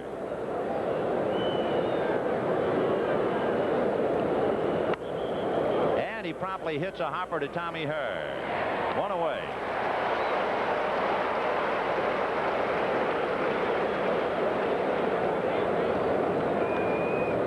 Shortstop, Dave Anderson. 1 down, and Dave Anderson, who walked and struck out, coming up. In the first inning, in case you missed it, Anderson walked. Landreau doubled him to third. They pitched to Madlock, who grounded out. They walked Guerrero intentionally. And then Marshall looped out. Socia grounded out. The Cardinals were off the hook and immediately responded with 2 runs in the first, 2 more in the second. And they lead 4-1 in the 5th inning under some gathering gloom here in St. Louis. Lights have been turned on as the sky gets darker. Weatherman had given us a 50% chance of thunder showers, and of course, as you know, it is not an official game yet. We were showing you that comebacker to Honeycutt, so we can duck in the fact Cedeno, who batted for Andy Van Slyke, is in right field. 3-0 the count to Anderson. In there.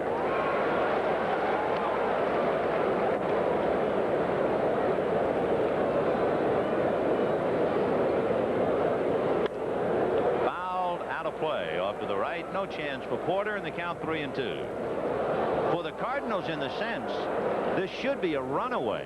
They're leading 4-1, but they have stranded 8 in 4 innings, leaving the bases loaded twice. So even though he's leading, Herzog is not too happy about things.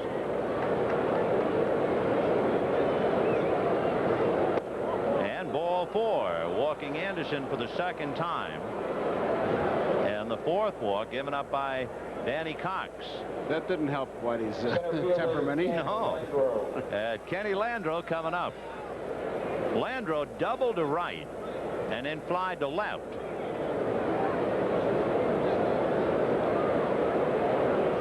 As Joe pointed out, the 2 doubles he had back in Los Angeles, when they tried to keep the ball away, he went with it. And he goes with it now to left center field, and as Coleman makes the play.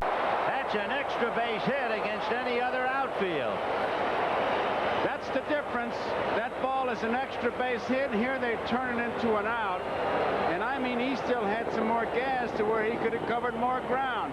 They keep. I'm telling you, it's just a different ball club we're seeing, because this is what they did all year. They cut the ball off in the gap. If it does fall for the base hit, they cut it down to a single and keep the double play in order. So that was a fine play by Vince Coleman, as he has done all year. And the batter will be Bill Madlock. Grounded hard to Clark, but it was a very big out in the first inning because it not only slowed the momentum, it gave the Cardinals a chance to maneuver. Remember, with second and third and nobody out, Madlock hit the first pitch to Jack Clark. That allowed them to walk Guerrero, get Marshall and Socia. Ball 2. And it also gave the Cardinals that momentum. And I hate to use the word in the presence of Herzog and Shane Deans. It gave them a psychological lift. Whitey, in one of those interviews, Whitey looked up here as if he just heard it. Yeah, he said, I don't get into inside guy's head. I don't know what you're talking about. 2-0. Strike. So Anderson holding at first. 2 plays now have shown you how close this game can still change. That's popped up. And it'll be Pendleton. The 2 plays, Sachs lined out with Marshall at third in the fourth, and Coleman's catch in the fifth, and it's still 4-1 St. Louis. 2 in Los Angeles. Toronto winning 2 in Canada. Kansas City coming from nowhere to win last night.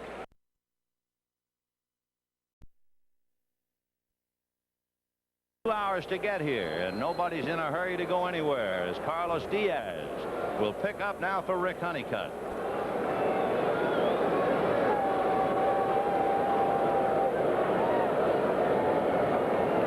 Strike. Carlos Diaz working on Darrell Porter, who was walked intentionally and then doubled in the third inning. So Darrell 1 for 1. Hitting .286. Flinched on that. Good pitch. Good breaking ball. They still play him to pull. Not quite as far over, but Anderson is short is over pretty good, and Madlock wide at third. They still here. You see it. They expect him to pull the ball. And as you notice, Diaz always pitches out of a stretch. 1-2. Normally, you'll see Diaz for an inning, maybe 2 innings at the most. His longest stint once this year, he went 5 innings. But that's a rarity.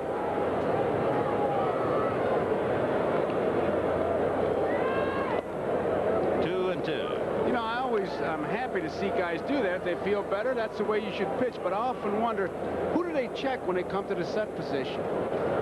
Who are they looking at? You know what I mean? Yep. You know what I mean, Vern? Yeah, I got you, Vern. Well, ain't he cute? 2-2. 4 runs, 6 hits for the Cardinals. 1 run, 3 hits, and 2 errors for the Dodgers. A throwing error by Bob Welch, trying to pick off Vince Coleman at second base. Big play. And then a throwing error by Socia allowed another run. Check swing. It wasn't a big one, and now Sachs has to wait and go to Diaz because Brock had already left for the ground ball. Greg Brock ducked because he'd been low bridged by that one. Porter's kind of a half swing. Now watch when Sachs gets it. He starts to throw it, and whoops, now he's got to get it over Brock because Brock has to go down right over his head. Most first basemen say that's one of the more difficult plays. You have to find that bottom line. How far do you go for a ground ball in the hole? When do you go back to the bag, and when do you go after it? And we've seen a lot of first basemen have a lot of trouble making that decision. Oh, yeah. And here's Ozzie. Ball 1. Flied to right and walked intentionally. 0 for 1. I like Dick Stewart when he was over at Pittsburgh. He said, I'll take my chances on the ball coming off the bat, and I'll be at the bag, but I'll catch it coming back from the outfield all the time. Dick Stewart. 1 ball and no strikes. In there. 1-1. The bottom 3 of the Cardinal lineup with Porter, Smith, and Cox. When the Dodgers come up in the 6th, Guerrero, Marshall, and Socia.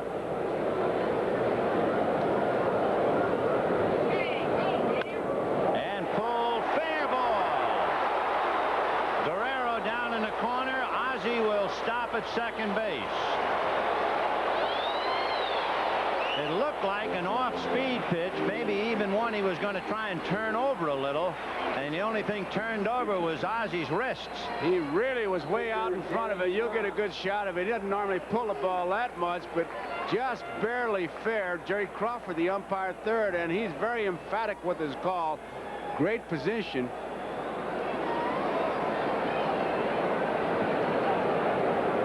So Ozzy at second base. And with one out, Danny Cox, followed by Vince Coleman.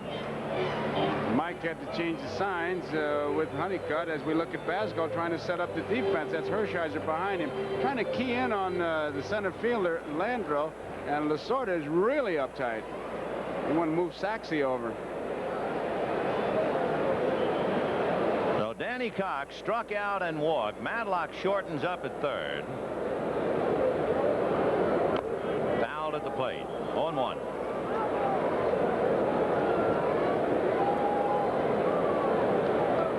Cox with a dozen hits in the regular season. And Vince Coleman on deck. 4 runs, 7 hits for the Cardinals, 1 run, 3 hits, and 2 errors for the Dodgers.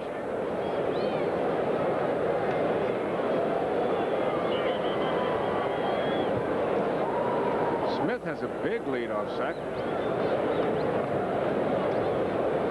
Sachs trying to bird dog him a little bit and goes to the bag, but no throw.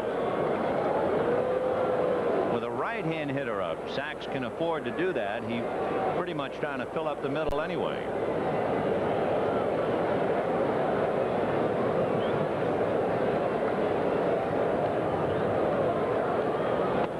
Turned it over. Strike 2.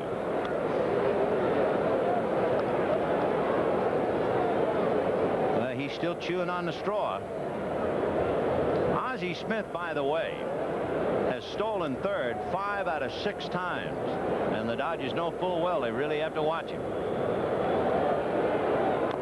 Fouled off. For some reason, pitchers don't seem to watch the base runner as closely on second as they do on first, and most of your good base runners will tell you they'd rather run off second base. They get a bigger lead. Well, to give you an idea, Vince Coleman has stolen third base 26 times this year. I mean, that's a full season stealing second for a lot of runners. Or a career for some of them. That was a fastball grip that he had, but that doesn't necessarily mean that that's what he's going to throw. It's what he does when he's got that ball in the glove. And we looked at the grip that Diaz had. 0-2.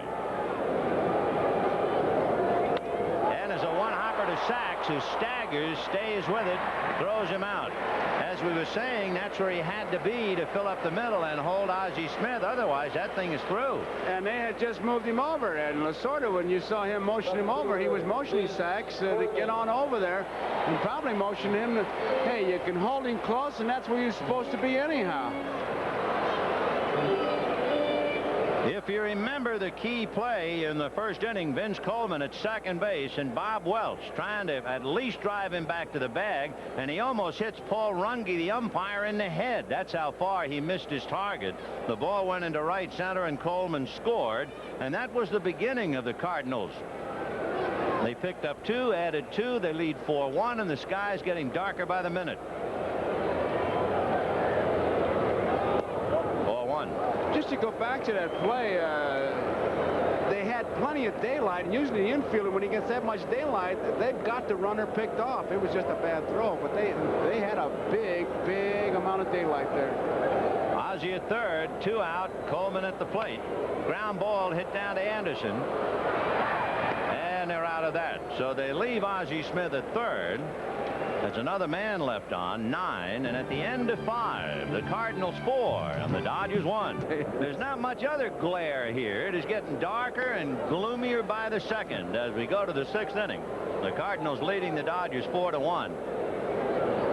Lights have been on for an inning, and the sky very dark, but it is an official game. 4-1 St. Louis.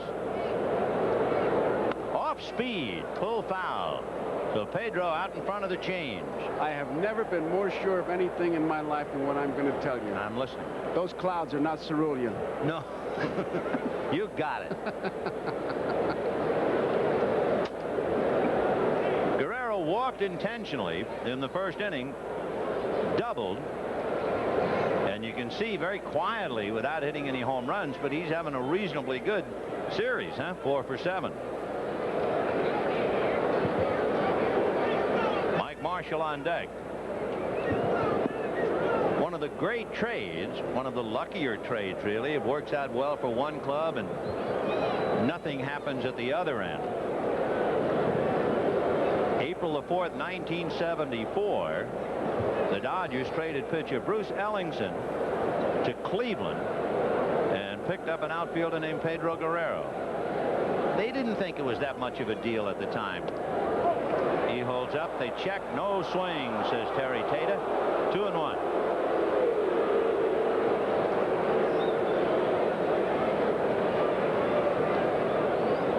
Danny Cox working on Guerrero, Marshall, Socia. Danny has walked 4, allowed 3 hits and 1 run, and is a little fortunate. The line drive hit by Sachs right at her. Otherwise, Marshall scores to make it 4-2. Landro's drive in left field and the great running catch by Coleman caused the Dodgers to come empty in the 5th. But both of those fall, and it's a different game. Breaking ball hit foul, and he hit that off the end of the bat. He's really compensating, I think, for the bad hand, regardless of what anybody says, by starting that bat quicker, and he's going into it just kind of flipping it from mostly arms. Remember his last time up at Dodger Stadium when he took the ball deep to center. I think he thought he hit it out, and he started a walk towards first. Right. But that's about the hardest and longest ball he has hit. He also has a bad right knee that has a brace on it, and the left wrist is taped. Otherwise, he's in great shape. 3-2. Curveball. Mariano Duncan could not play today. He tried, couldn't cut it. Take a look at that swing, Joe. There's Duncan as he kind of roots for his ball club. That was the last swing. You can see that was really not the good Guerrero swing. He's hurting, but he's playing, and that's what you have to ask a guy of his stature in a series like this. He's going to have to gut it out. And he hits Cox pretty well. He's 5 for 11 against Danny. 3-2. Breaking ball hit to left. Coleman came in and then goes back.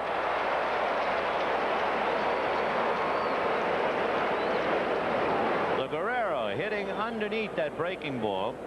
1 down, and Mike Marshall coming up. Marshall was a key out in the first inning. That really slowed down the momentum that appeared to be building.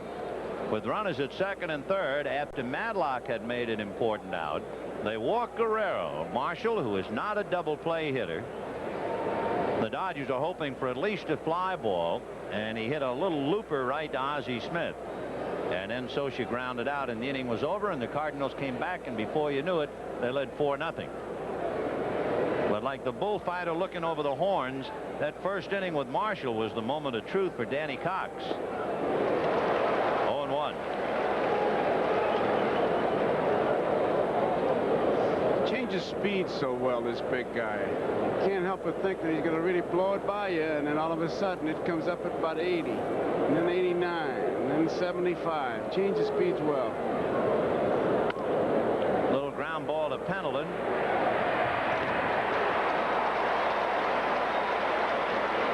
So 2 down, top of the 6th inning, and Mike Socia will be coming up.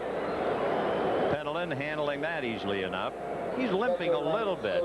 He had a cyst removed on his right leg, and he was hurting in Los Angeles. He had it removed just before the 2nd game, and you see him kind of hobbling a little bit. In fact, I think he's explaining to Jerry Crawford as he touched him on the knee just where the cyst was. He's not going to give you the strike anyhow, Terry.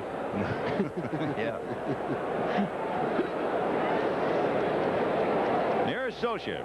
Grounded to first, fly to right, 0 for 2. Cardinals 4, Dodgers 1, top of the 6th.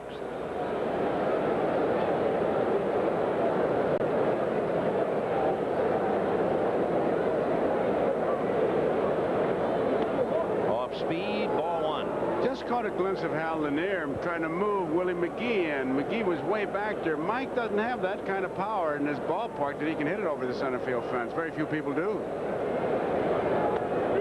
Oh, yeah, he at best has warning power, warning track power.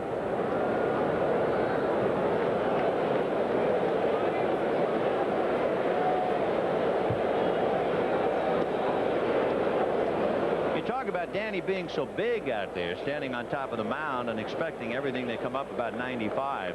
He's 6'4" and listed at 230. In shape. Off speed, ball 3.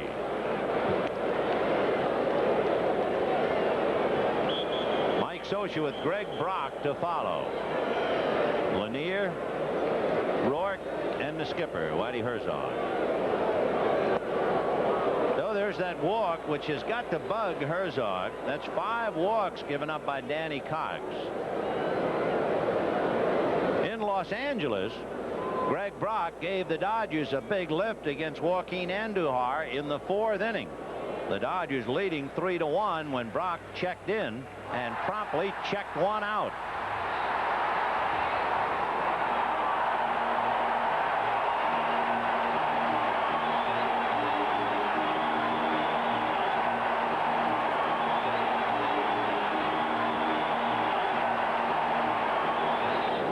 It's the old story, what have you done lately? Before Brock's home run in Game 2, Mike Marshall had hit each of the Dodgers' previous 4 home runs.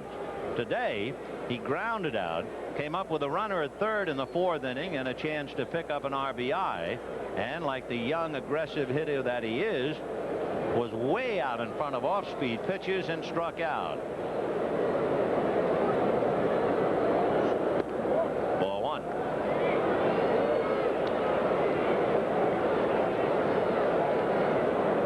That's a big deal, huh? That'll really get you thrilled.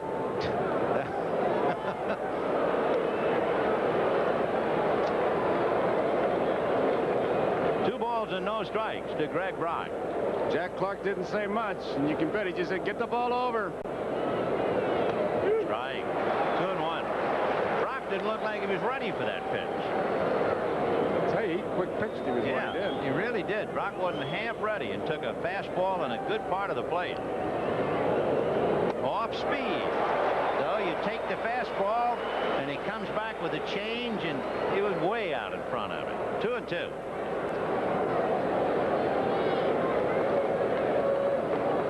They're not holding Scioscia at first. And he's going. Off-speed pitch is hit foul. So if the old story in baseball, if you want to give me something, I'll take it. And Clark wasn't holding, and Scioscia took off and would have stolen it. Cox wasn't looking. He's just worried about the hitter. And, of course, Brock with 2 strikes, he's got to protect that plate. He fouls it off. Clark is still behind him. 2-2. The pen is busy just in case.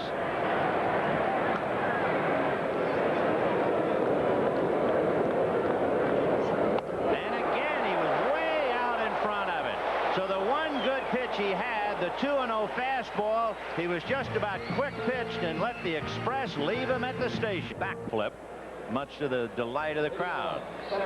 Carlos Diaz will be pitching, and it'll be Willie McGee, Tommy Herr, and Jack Clark. The Dodgers have stranded 6, and the Cardinals have stranded 9. So St. Louis could have broken this game wide open. But they have certainly given the Dodgers opportunities, and the Dodgers still have 3 innings left. McGee has walked, single to right, single to center. And promptly bangs it to center, but Landreau has a bead on it. 1 away.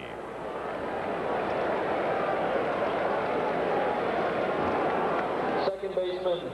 That'll bring up Tommy Herr. Tommy Herr has walked, homered, and struck out. 1 for 2. The Cardinals, with the great home record that they had, and we've already told you how they killed Pittsburgh here, 9-0. Actually, only 3 teams held their own here all year in either division.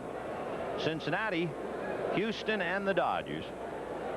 And that's it. They split their 6. Everybody else got hurt here. Clark on deck.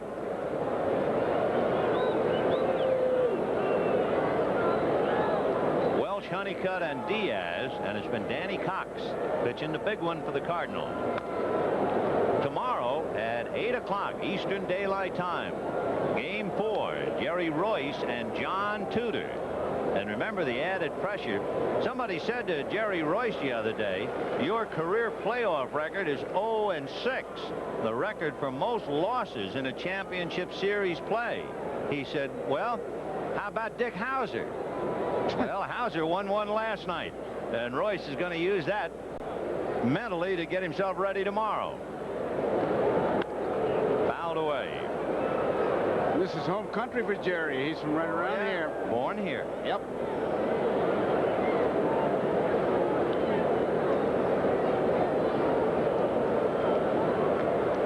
To the count to Tommy Herr. Jerry Royce with a record of 14-10, and of course John Tudor, the ace of the staff, 21-8.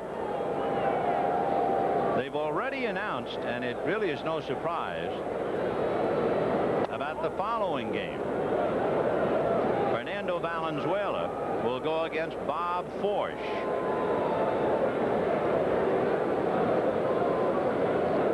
Was Fernando leaving on cue.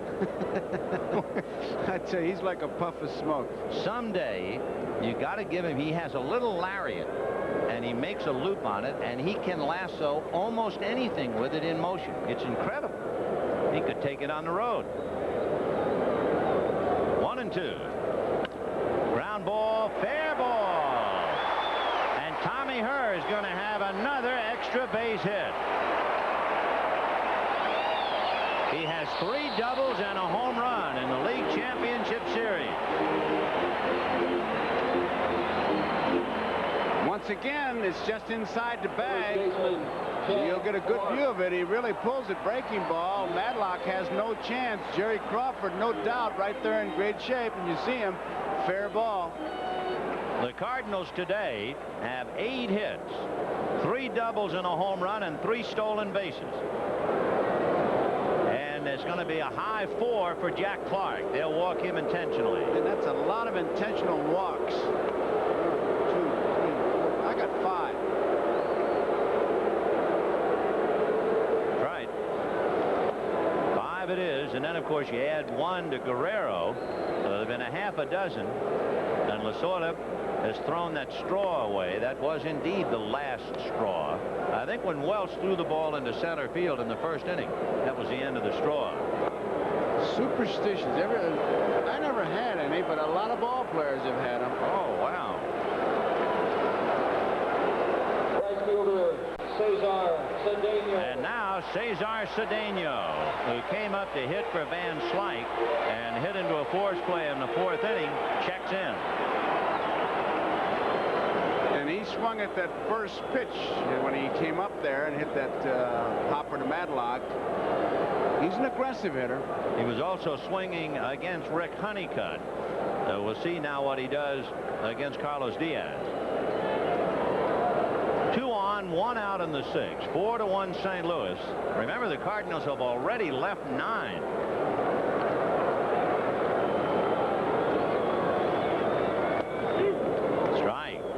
Game. If the Dodgers get 1 or 2 breaks, it might be 4-3 or even tied up. And if the Cardinals had 1 or 2 hits, they could have run away with it. It could be 10-1 St. Louis easily.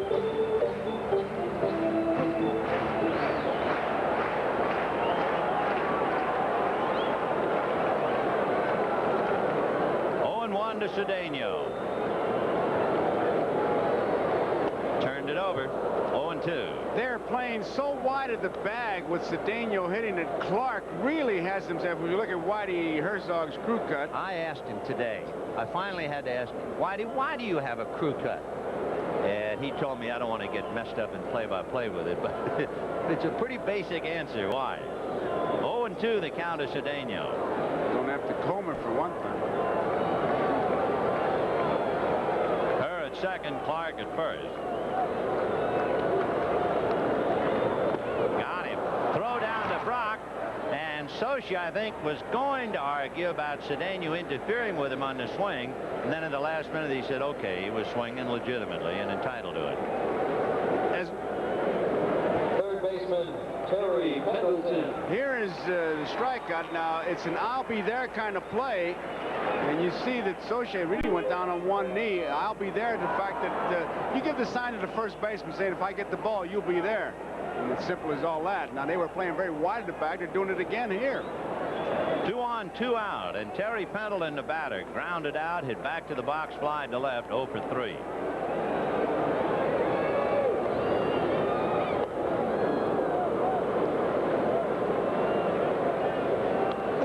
He is at first base. That seems strange to me, Ben. Cedeno, I could understand it, but he's way off the bag. Pendleton, I don't know if he's that much of a pull hitter. No, and especially if Diaz throws that scroogey down and away, you think that if Pendleton does hit it, he'd go with it the other way. But we'll see.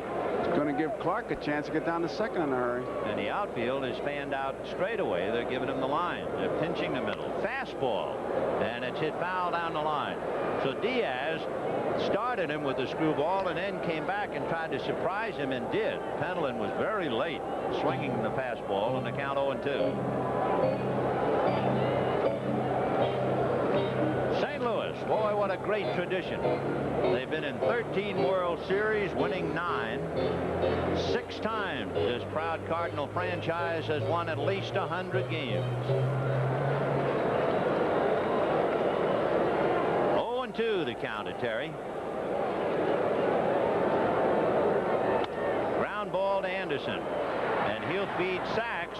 So the Cardinals continue to drive their manager a little to distraction. They've left 11 men in 6 innings, and it's still a ball to have a crew cut when I played. And I had not only a cowlick, but I had 2 sticking out in the back, and no matter what I would do, they would stick out of the bottom of the hat. He said, I even had to go and get some of this fancy jelly stuff to put it on. And finally one day he said to my wife, I've had it. I've had it with long hair. And he said, I found the same barber who used to give me, and he calls it flat tops. So 3 years ago he went back and got a flat top, and he looks more like a drill sergeant at El Toro in the Marine Corps. But he's a rare breed. As Sachs takes ball 1. How many crew cutters come to mind immediately? Hank Bauer. Yeah, and Muscarin. that's it. They all use the same tire iron to comb their hair. Tough guys. 1-0 to Steve Sachs. Walked and then came up with 2 out. Marshall at third and hit a line drive, but right at Tommy Herr. Otherwise, the Dodgers have picked up a run. Right. Len Matuzik comes out on deck, and Ken Howell is throwing in the Dodger bullpen. So Danny Cox could have a dozen runs, but he only has 4, but it's enough to give him a lead. Strike. Well, the Cardinals have left 11 men in 6 innings. The Dodgers have left 6. There's Len Matuzik.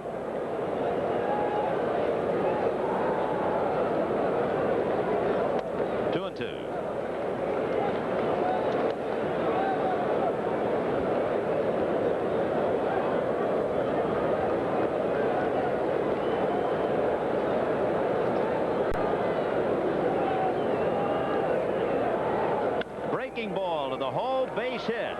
So Sachs has 6 hits and 13 at-bats against Danny Cox, plus that line drive out. He hits him very well. And Cox now will be pitching to Len Matuzik. Number 17, Len Matuzik. Matuzik led the National League in pinch hitting last year with a .417 average. He even had 3 pinch hit home runs, and Whitey Herzog might make a move. He's heading for John McSherry.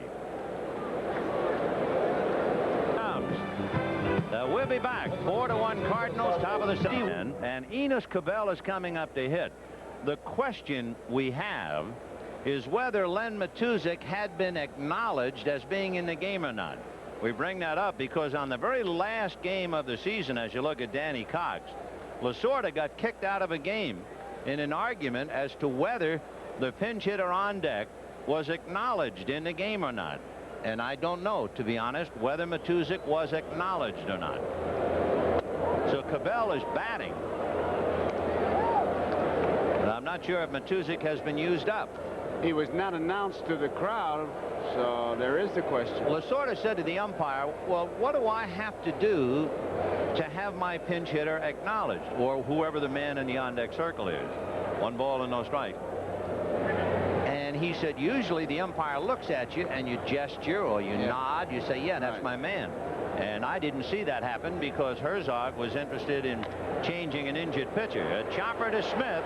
They go to her late at first. So Cabell is aboard on a force play.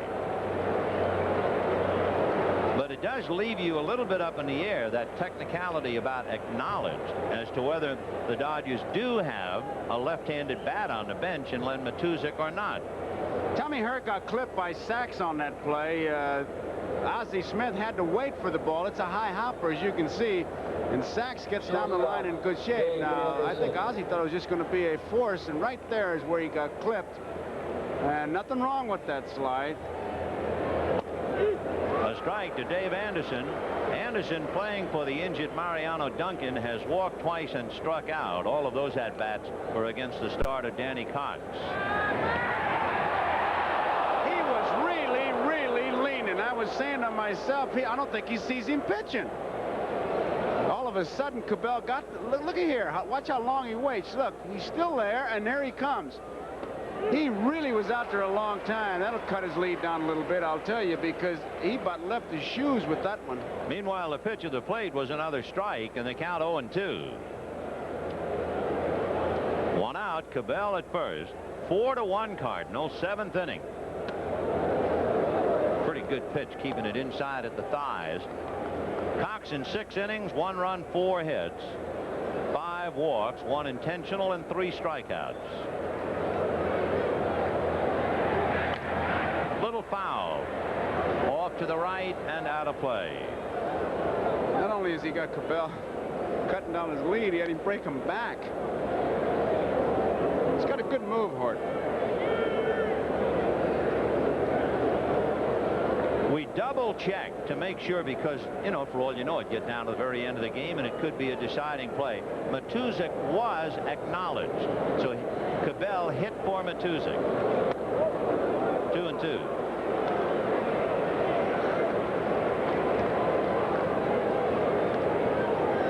On deck, Kenny Landreau.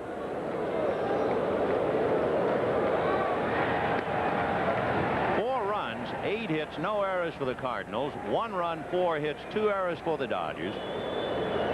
Cardinals have left 11 men in 6 innings. Bounce to Penelon. He'll have to hurry, and does. Got him. Good play by Terry Penelon, because Anderson runs well. Fine play by Terry. That can be the most frustrating play in the world, to play on AstroTurf, that high hopper, and you know the guy can motor down the line. You have to wait for that ball to come down. You can't go up and get it, and he gets him in pretty good shape. He's got a strong arm. Good play. Danny Cox had a little stiffness in his elbow, which he's had his last few starts, and that's why they made a quick move. Here's Kenny Landreau hitting against a left-hander. Now back. Landreau doubled to right, flied to left in the 3rd, then came up with Anderson at first in the 5th inning and hit one up the gap in left center. But a dazzling catch by Vince Coleman took an extra base hit away and probably an RBI. So it is still 4-1 St. Louis. Line drive, base hit, and that will get Cabell in, cut off by Van Slyke. So Landreau, I should say Cedeno, playing for Van Slyke, and it is 4-2 St. Louis. So Landreau is 2 for 4 with a base hit and a run batted in. And here comes Whitey again with Bill Madlock coming up. They're going to go to the right-hander. Todd Worrell has been going to work on Bill Madlock. Tito Landrum is in right field, and the Dodgers have cut the lead to 4-2.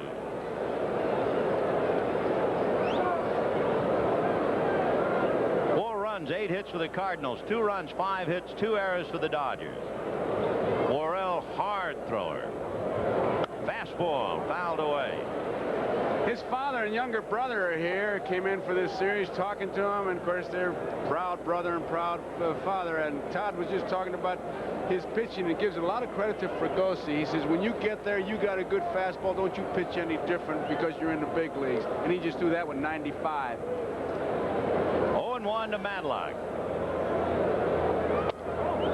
1-1. He sounds fast. He sure does. When you can make that glove that Porter's using pop, because that thing, you can sleep on it. It's a pillow, and he's making it pop. You have to throw it, and throw it hard. And that was another 95. 1-1. Todd Worrell is from Arcadia, California. That's not too far away from Dodger Stadium. He went to Biola University. Boy, what an arm. 1-1.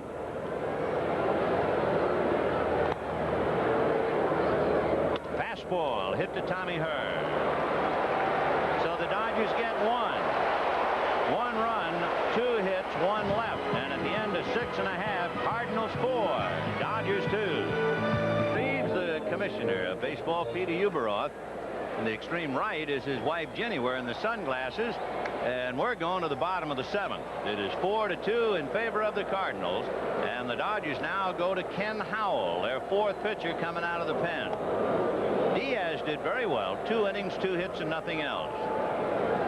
Howell, in the words of a baseball player, has been snake bit.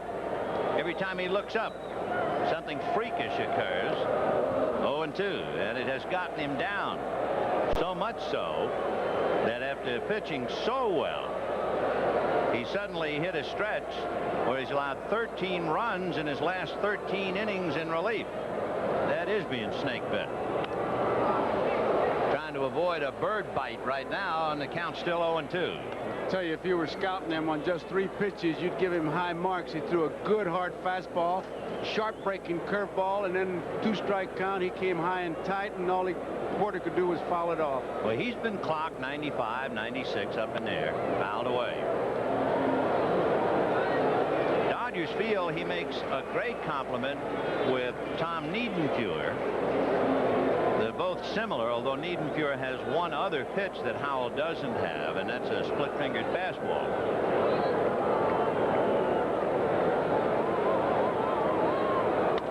Ground ball to Sachs. 1 away. Cardinals 4, Dodgers 2. Shortstop. Strange game, and if you've been with us since the outset, you well understand. Had the Dodgers made 1 or 2 defensive plays, it would have been closer. Had the Cardinals come up with 1 or 2 hits, they would have blown the Dodgers out of the water. But it's still 4-2 Cardinals in the 7th. Cardinals have stranded 11 men in 6 innings. Failed to leave a man in the 2nd inning because Herr homered before the last out. A drive to center to Landreau. 2 down. This is one of those coulda, shoulda games. Yeah. Right fielder, Tito Landreau. If you win it, you go back and you say, we should have won that easier. Right. We didn't have to struggle, blah, blah, blah. And if you lose it, you say, boy, we could have won that game. That's right. Here is Landrum. Tito in the number 9 slot. Hard slider for a strike. You know what's incredible about Tito? You see him go in the game late. He has not committed an error this year and has committed only 3 errors in his 6-year career. 3. Pretty good man with the leather late in the game, huh? And not doing badly with the wood. 1-1. There's a 1-hopper at Sachs. So the Cardinals go quietly, really for the first time today. They go out in order. And at the end of 7, the Cardinals 4 and the Dodgers 2. 4-2 Cardinals. Guerrero, Marshall, and Socia against Todd Worrell. Guerrero walked intentionally, doubled to left, and flied to left. 1 for 2. Fastball.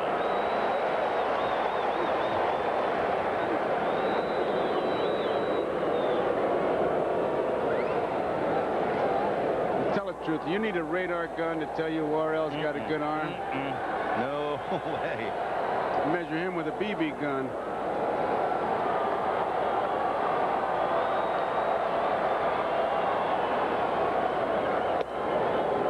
One ball and one strike. Even though he is hurt, and even though he does not have his full swing, and look at that, the mileage on Worrell's pitches.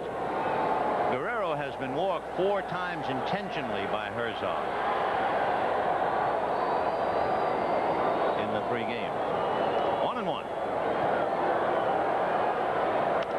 High fly ball. Started back was McGee, but now he comes in for it. You know, it's a good sky up there, and I want to tell you something. I've been in baseball a long time, and it took Nobi Kawano, the clubhouse guy, to explain to me high sky. What'd he say? Very seriously said, high sky is when the ball is going up and you're looking at it and you don't really know at the apex whether it's going up or coming down. And he's right. He's absolutely right. I've never heard it explained like that. And it's a tough thing if you don't know if it's coming up or coming down. You know, eventually it's going to come down. Yeah, eventually. Well, this is a reduction to simplicity here. Todd Worrell humming a 95-mile-an-hour fastball, and Mike Marshall trying to hit it to Illinois. 0-2. Marshall looped out, doubled and grounded out. The other 2 ahead of him, Dale Murphy and Juan Samuel, each struck out 141 times.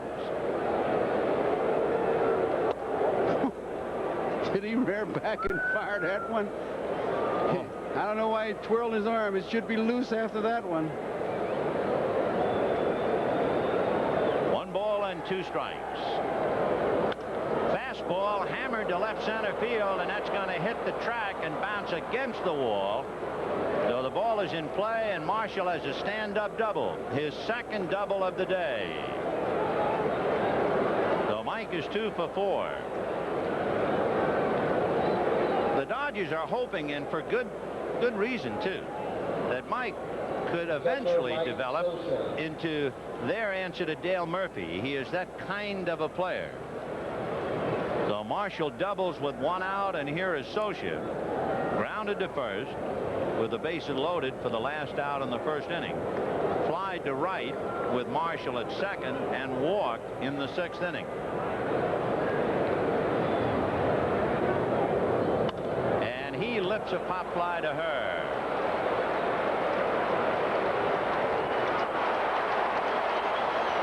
You can see, to underscore what you said about Marshall, Vin, the ability and the potential. That double that he hit, that fastball was clocked at 91 miles an hour, and he pulls it into left center field. Yeah, he's got all kinds of power, and he has learned to hit his power like Murphy.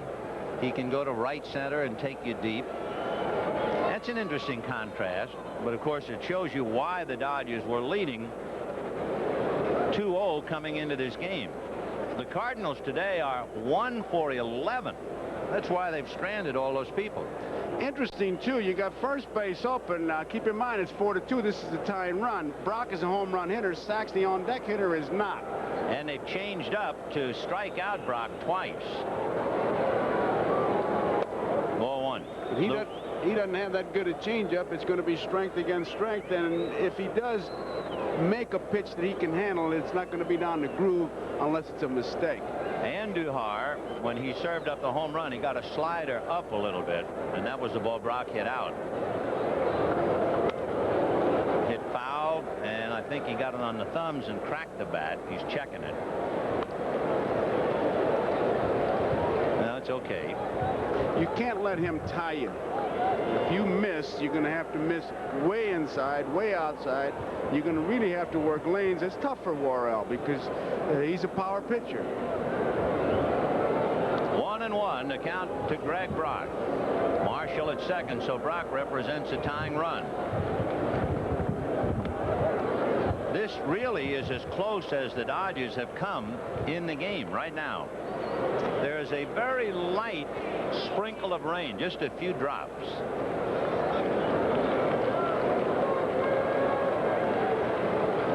Jeff Lottie down in the pen. Oh, tough pitch.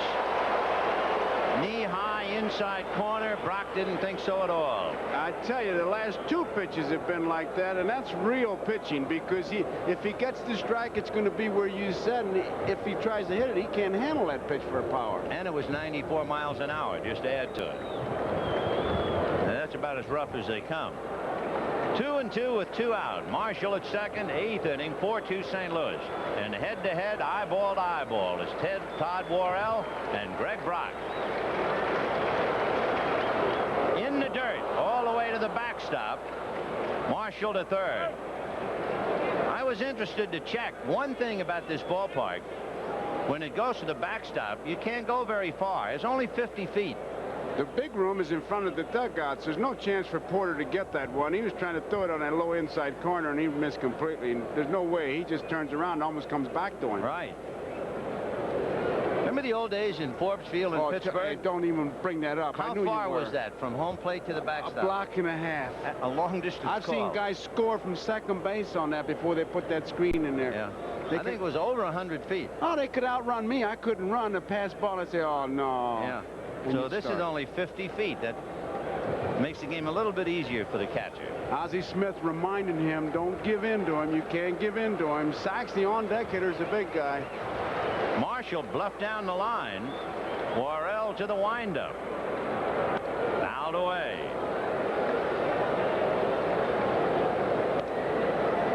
2 out, top of the 8th. Cardinals 4, Dodgers 2.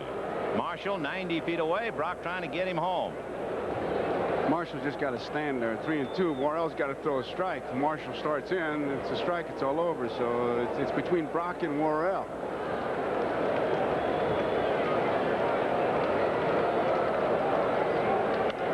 Little fly ball. Back a third. Slicing down the line. Going into foul ground. Great catch. Oh, what a play by Terry Pendleton. Magnificent play by Terry Pendleton. And how he didn't trip and kill himself on the mound, I'll never know. He just outruns that ball. Look at him. He's digging hard, and how he's able to do it, I'll never know either, Vin. Great play by Terry. The expression deja vu, you've been there before. On a similar play this year, Terry Pendleton tripped over the mound and was on the disabled list for weeks. But this time he made maybe the saver of the game in foul ground, and what a play. Tremendous play, and we talked about how much room there is here down the lines, and also the warning track comes all the way around, so Terry's feet really told him he still had room to go. And remember, he had that cyst removed the other day, so his legs are not 100%. And it was one of the rare times we've seen a curtain call for a defensive play, but the crowd made him come out of the dugout and take a bow. And it's a big crowd, 53,708. Now, officially in the book, they tell you capacity is 50,300. That means standing room only, and they're seeing a dandy. Here's Vince Coleman, a strike. Don't forget the WBC Featherweight Championship from Birmingham, England, coming up on Sports World. And more baseball tonight, of course. The American League, Game 4 in the League Championship Series at Kansas City. Hit down the left field line, slicing, foul. Foul ball. I tell you, Coleman was late in leaving home plate. It was as if he was hypnotized by that ball. Had it been fair, he might have been slightly embarrassed. With his speed, it would still have been a double, I guess. But he hung around the plate a little extra long. They talk about his speed. He's almost getting in the same category of speed as Cool Papa Bell. When they talk about Cool Papa was so fast he could get in bed before the lights went out. Watch Coleman. He doesn't break that fast. He kind of watches it, think now he goes. I saw a line about him, said he's so fast he can play tennis by himself. That's really singles. Boy. The boy didn't miss by much. You know, that's really the difference in the game. What's been going on with Coleman and McGee? Strike. No, that'll do it.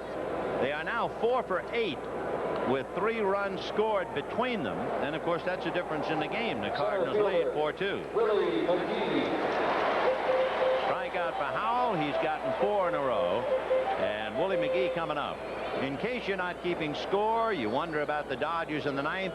They are due to send up Steve Sachs, then Howell Spot, and Dave Anderson. They have already used Jay Johnstone, Len Matuzik, and Enos Cabell.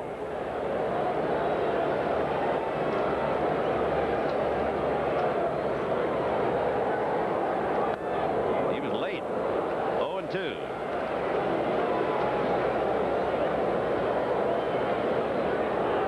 Whitey Herzog needs 3 more outs to pick up his first win in this league championship series. And he sees Coleman and McGee go down back-to-back. Second baseman Tom Herr. It's really a domino effect. Coleman gets out of there. They start out ahead of McGee, and he sees breaking balls, get 2 strikes on McGee, and they get it out of that strike zone, and he has a tendency to chase it. That's the scouting report, and Howell followed it to a T. Well, here is Tommy Herr. He's had a big day. He walked in the first inning, homered in the second, and doubled in the sixth.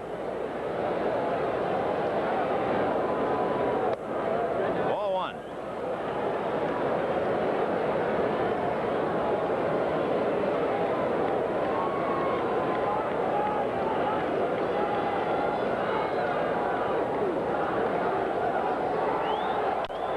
Bouncer down to Sachs. Might have been deflected by Howell.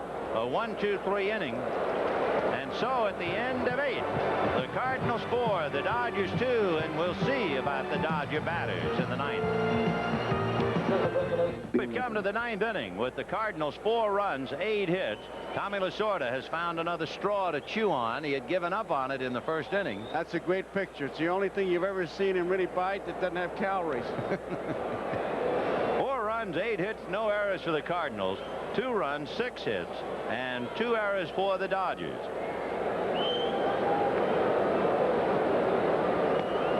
The Cardinals have left 11. The Dodgers have left 8. And Todd Worrell will be pitching to Steve Sachs, Terry Whitfield to hit for Howell, and then we'll see about Dave Anderson.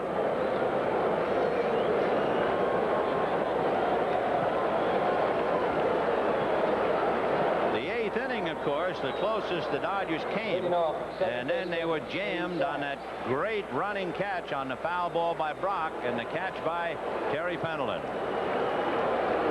Sachs walked, lined out, and singled. All of those at-bats were against Danny Cox. That's another thing. You look at Danny Cox, who is an off-speed pitcher, and you finish up in the gloaming against a guy nothing but smoke. And he's backed up by Ken Daly and Jeff Lottie in the pen. 0-1. Breaking ball. That's the first one he's thrown, and he threw it for a strike in the count. 0-2. I think it's the first one that we've ever seen him throw. Good one. Fastball hit down the line. Fair ball. Going in the corner. Sachs is on his way for 2, and they will hold him there. So Steve Sachs keeps the Dodgers alive with a double to right. Looked like he was fighting off a tough pitch. He really didn't swing it there. Watch how he just puts the bat out there one-handed. But the ball was thrown so hard, he hit it on the fat part of that bat. She really shot down the line. He had 2 strikes on him. He was protecting the plate, and he came up with it. Now Whitey is coming out. May make a pitching change.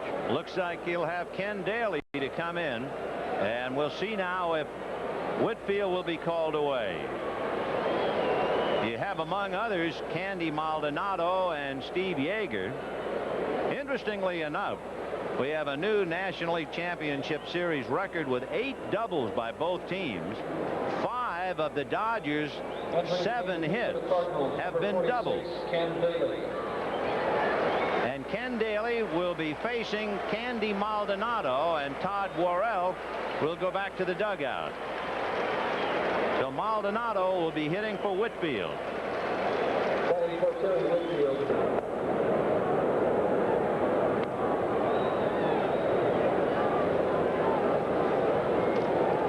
Don't forget, forget the American League Championship game. Game 4 at Kansas City tonight. And then the Dodgers and the Cardinals will be rolling all over Busch Stadium tomorrow night at 8 p.m. Eastern Daylight Time.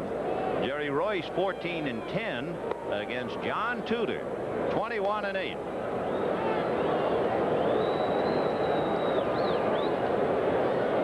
Don't forget the fight on Sports World immediately following. Daly is basically a two-pitch pitcher. Fastball and a big breaking curveball. Fastball is the pitch he leans on. You just saw the curveball. It's a big breaking curveball. Candy Maldonado started in the John Tudor game. And Maldonado flied to right, struck out, and then electrified and shocked and surprised many with the bunt.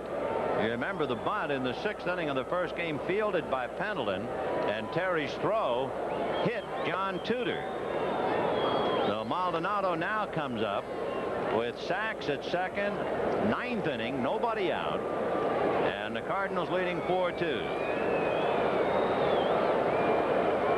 Maldonado hit only 125 against Cardinal left-hand pitching, and he did not have a run batted in against them this year. So they really did a number on him, and they're going to try and do it again.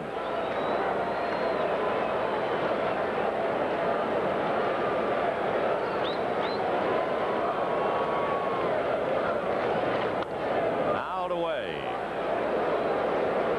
Down in the Cardinal bullpen, Daly is backed up by Jeff Lottie.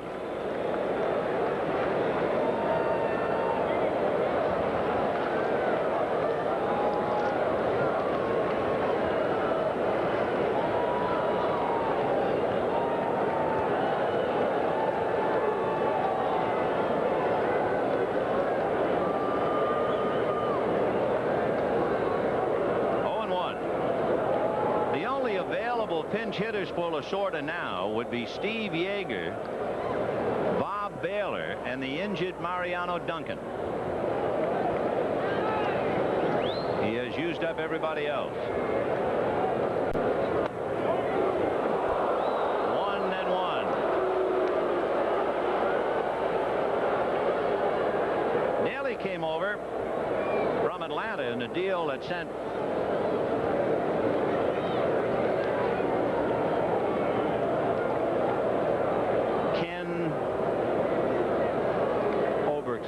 for a minute, went blank. Ground ball, backhanded by Pendleton.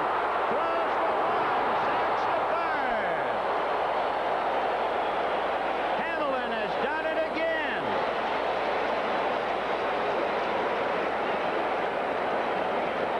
What a play this is. Knows he even looked him back, and look at Ozzie pointing. Here's going to be a great view. Look at his reaction. What a play, Vin. Huh. He has come up with 2 Gold Glove plays. The last out in the 8th, and of course that's a double and puts the tying run at second base otherwise. Easily. So 1 out, a runner at third, and Dave Anderson the batter. Strike 1. It's worth repeating as we look at it once again. He says he uses the Ozzie Smith theory of hitting. If I don't get any hits, nobody else is going to get any. And he just proved it right there. What a play. What a sensational clutch play. I mean, right in the jam. He's 0 for 4 with the bat and a good 4 for 4 with the glove. Strike 2.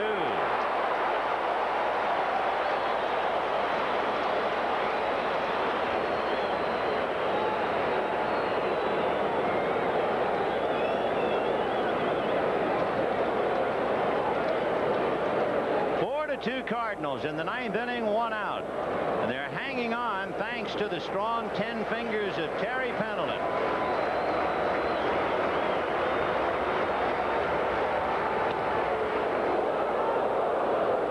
One and 2. Boy, has he come up with a couple of dandies. But the ball by Maldonado changes the whole game. It makes it 4-3, and Candy's at least at second base with nobody out. 2-2. Daly's throwing pretty hard. play by Coleman in the 15 on Landreau was a big play, but it really gets lost by comparison. So Sachs is at third, 1 out in the 9th. Cardinals 4, Dodgers 2. You never can tell from Whitey's look, but you usually can tell from Lasorda where he is. Lifted foul and out of play. Lasorda had to get the feeling he was watching Greg Nettles again. Oh, yeah. Play. Right.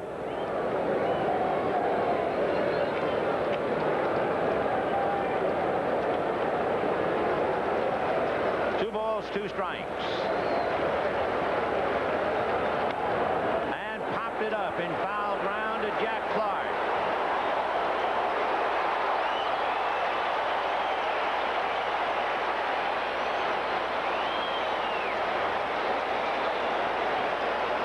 So the Dodgers are 1 out away from losing Game 3 of the League Championship Series. And Game 1 of the 3 to be played here at Busch Stadium. And while they hold a meeting on the mound, I'd like to remind you the executive producer of NBC Sports is Michael Weissman. The producer of today's game, George Finkel. Directed by Harry Coyle. And the technical director, Richard Sansevier.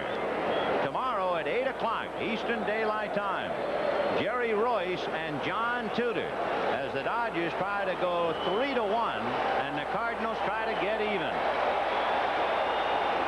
And they are on their feet at Busch Stadium as Landreau checks in at the plate.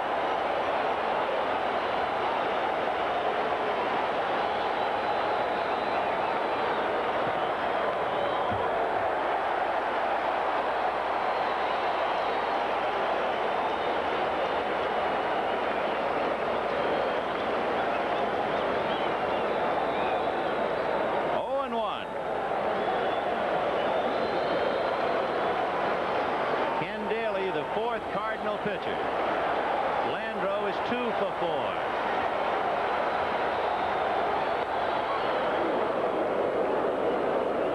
Can't beat the roar of the crowd, can you? Let me tell you, the crowd tells you everything. You might as well just, they tell you ball, they tell you strike. Yeah. You talk about a symphony. It is beautiful music. Just listen.